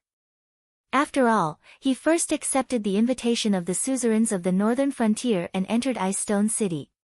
He even sent Count Dawson to attend the suzerains' meeting and sign the petition. This clearly showed that Marquis Garcia supported the suzerains group. However, Colin didn't dare to be certain. Because 2 months ago, when everyone thought that Marquis Garcia was going to fight with his brother, he led the Black Cavalry on a 1,000-mile raid and directly destroyed the Trolls' army of 300,000. Who knew if the two brothers were putting on an act again this time? Crafty. Marquis Garcia laughed lightly, clearly not satisfied with Colin's clever answer. Thus, he changed the way he asked, "If you were me, which side would you stand on?" Colin felt a headache coming on. He felt that Marquis Garcia was really hard to please tonight. Why did he keep asking these kinds of life-threatening questions? Also, this time, he didn't seem to be able to pull any tricks. After struggling for a long time, Colin could only choose the most honest answer. "If I were you, I would choose to be loyal to my oath." Marquis Garcia's footsteps paused and he looked seriously at Colin, as if he wanted to confirm whether the other party was sincere or not. The so-called oath was naturally Marquis Garcia's oath to be loyal to the Duke of St. Hilda. Thus, Colin's answer basically chose to stand on the Duke's side. "Oh. Is that so?" Marquis Garcia continued to ask. "Oath? I've seen too many betrayals, and I don't believe in oaths anymore. Colin, you have to give me a better reason." Colin was very regretful now. Why did he have to come out for supper for no reason? He must be a fool now. Moreover, he felt that Marquis Garcia was very abnormal tonight. Why did he keep asking him such questions? Unless Marquis Garcia himself hadn't made up his mind, which was why he kept interrogating Colin. In fact, if Colin really stood in Marquis Garcia's position, he would definitely choose to betray his brother. He wouldn't put up with the Duke's bullshit, endure the endless suspicion, and face the constant suppression.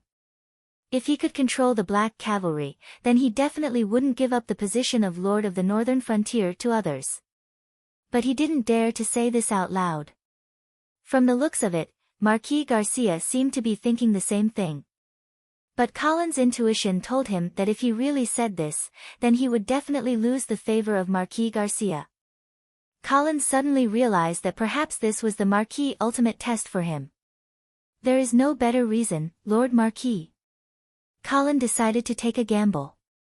In his opinion, among all the superiors, no one would want their subordinate to be someone who didn't keep his oath. Betrayal was always the most taboo and the most vigilant thing for the superiors.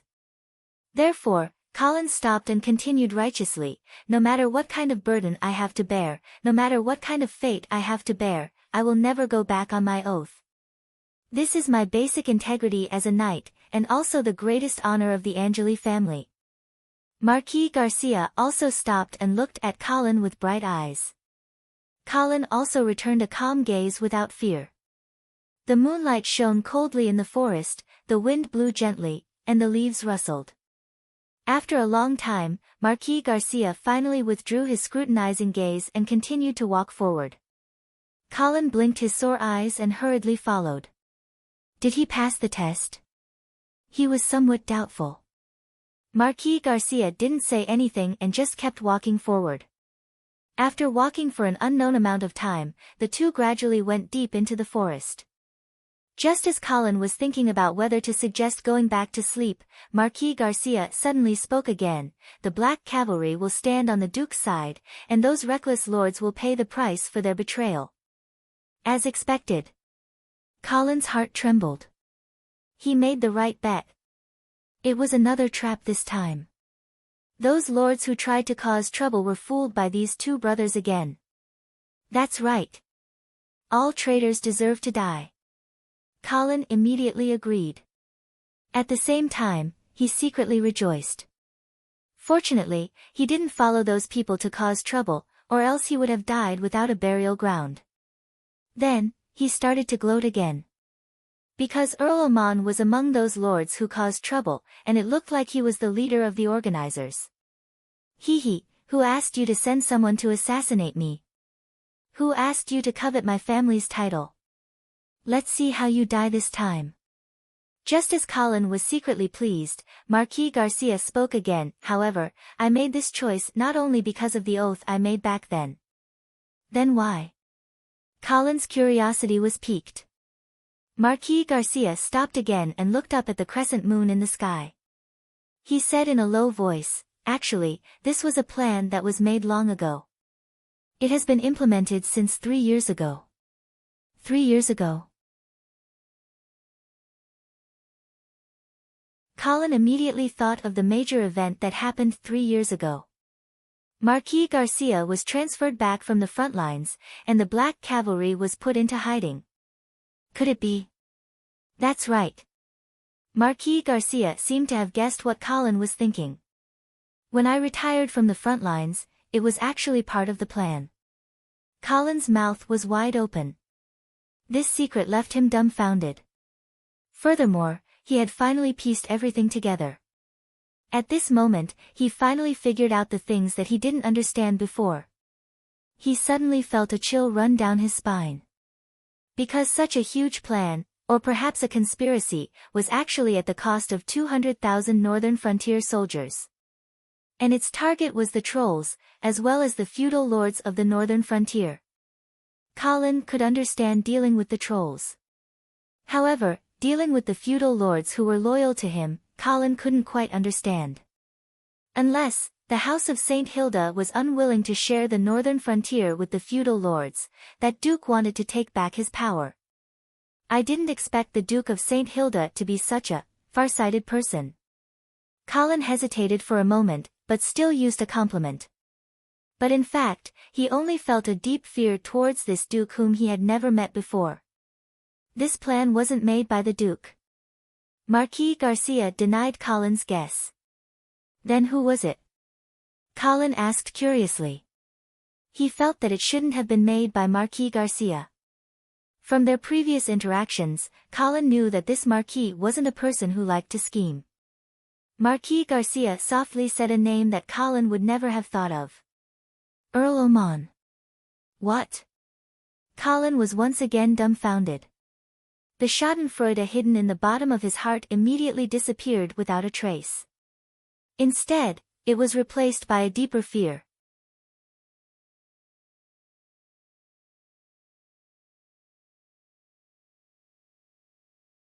Chapter 63.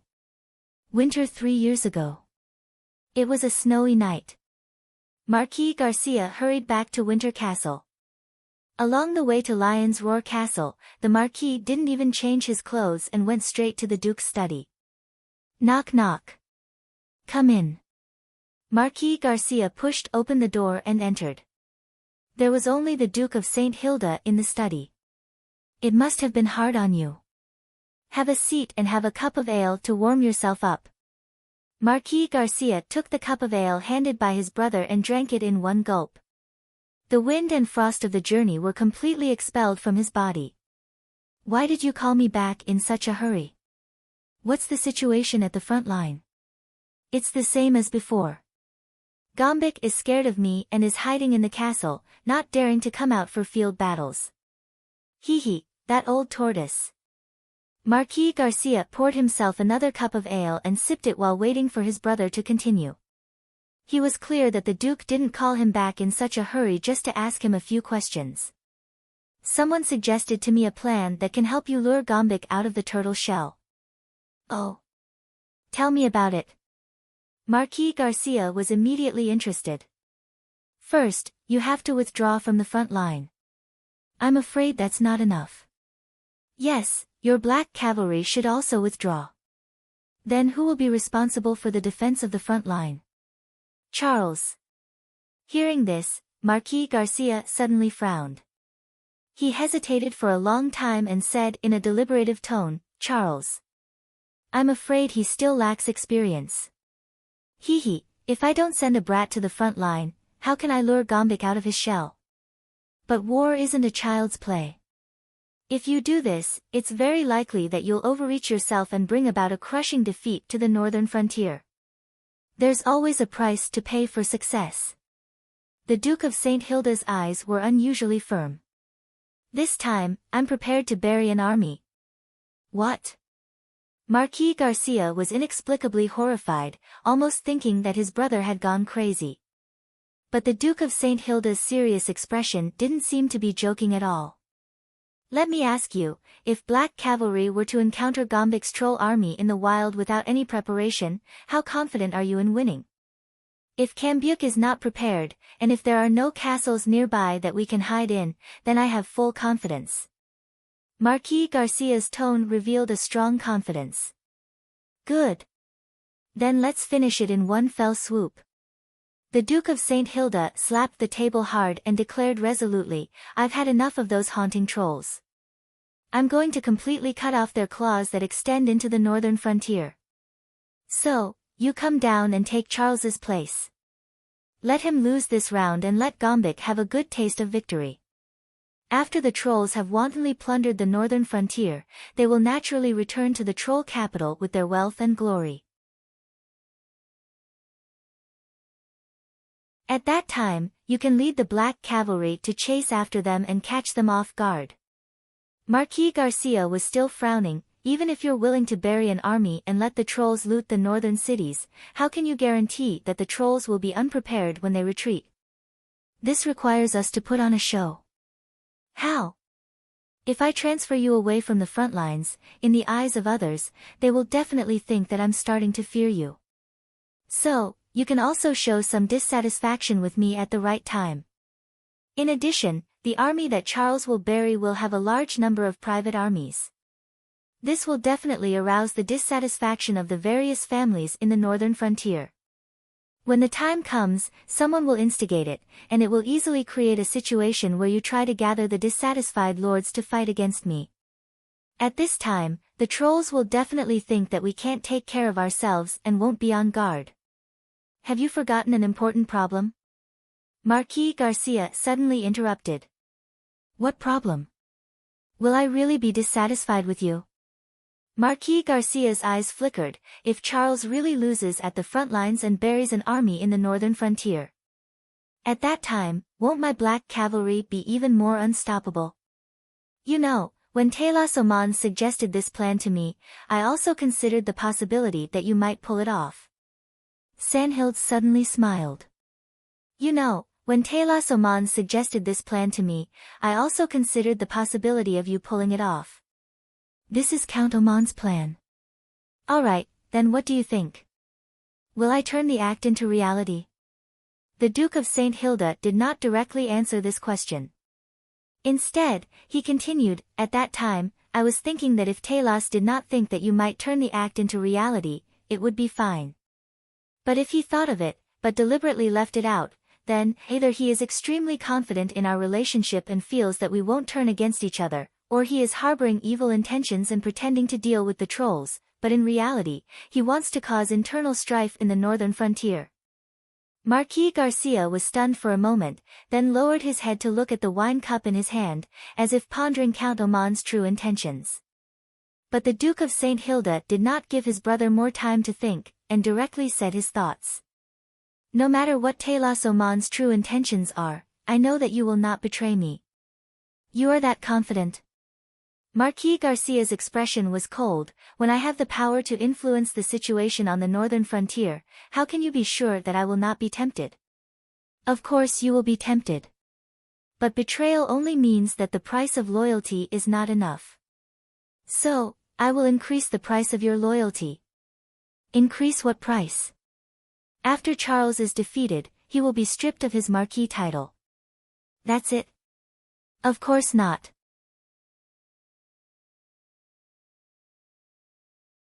The Duke of St. Hilda smiled and continued, Vera will inherit the title of Marquis. Marquis Garcia's eyes narrowed. He was finally moved. But immediately, he felt deeply puzzled. In order to eliminate the threat of the trolls, you are willing to pay such a huge price? No. The trolls are not the only threat. The Duke of St. Hilda shook his head with a serious expression. Who else? Do you know where the biggest threat on the northern frontier comes from? Is it not the trolls? The Duke of St. Hilda shook his head again and said in a deep voice, external threats will only make us stronger and more united, but they will not destroy us. Only internal threats can really corrode the foundation of the House of St. Hilda's rule. Marquis Garcia was stunned for a moment before he realized what his brother was talking about. You mean the lords of the northern frontier? Yes. The Duke of St. Hilda gritted his teeth and said, do you know how many territories the House of St. Hilda has under its name? Do you know how many years the family has been unable to make ends meet? Do you know why I have been unwilling to ban the trade with the trolls? Do you think I don't know that this trade is actually helping the enemy? But what can I do? The family needs these profits. It may seem that the entire northern frontier belongs to me, but I am hesitant to even confer a title to a small baron. And you? My good brother. Of course, it is a good thing that you have blocked the trolls from the northern frontier. However, this has also completely blocked the replacement of the lords of the northern frontier. If the trolls cannot invade, no one will be deprived of their title because of losing their territory. Therefore, there are more and more nobles in the northern frontier, but the land under the family's name is getting smaller and smaller. You always complain that I am not willing to reward your meritorious subordinates, but why don't you think about it? What can I do? Why don't I give you the title of Duke? You take care of the northern frontier. Marquis Garcia looked at his angry brother and did not know what to say for a moment. In the silence, the Duke of St. Hilda's face flashed an abnormal dark red, which was caught by Marquis Garcia. Brother, your injury, I won't die for the time being. The Duke of St. Hilda gasped for breath, but I won't be able to live for long. Marquis Garcia's expression was gloomy. Brother, help me this one time. I will bear all the costs, all the infamy. As long as you are willing to help me, the House of St. Hilda will definitely rise from the ashes. And this northern frontier, which is about to be renewed, will also be handed over to your biological daughter. Marquis Garcia did not speak. The Duke of St. Hilda still stared at his brother's eyes, as if he would not give up until he agreed. The room fell into a long silence. Only the crackling of the firewood could be heard from the fireplace. After an unknown period of time, Marquis Garcia finally let out a long sigh. All right, I will help you. You're tuning in to the Blissful Bookshelf YouTube channel. We're so grateful for your support and don't forget to subscribe to join us on this incredible journey through captivating stories. Your generosity through donations truly makes a world of difference, as it's the primary source of revenue that allows me to expand and enhance this channel for you. Thank you from the bottom of my heart for being a part of this adventure.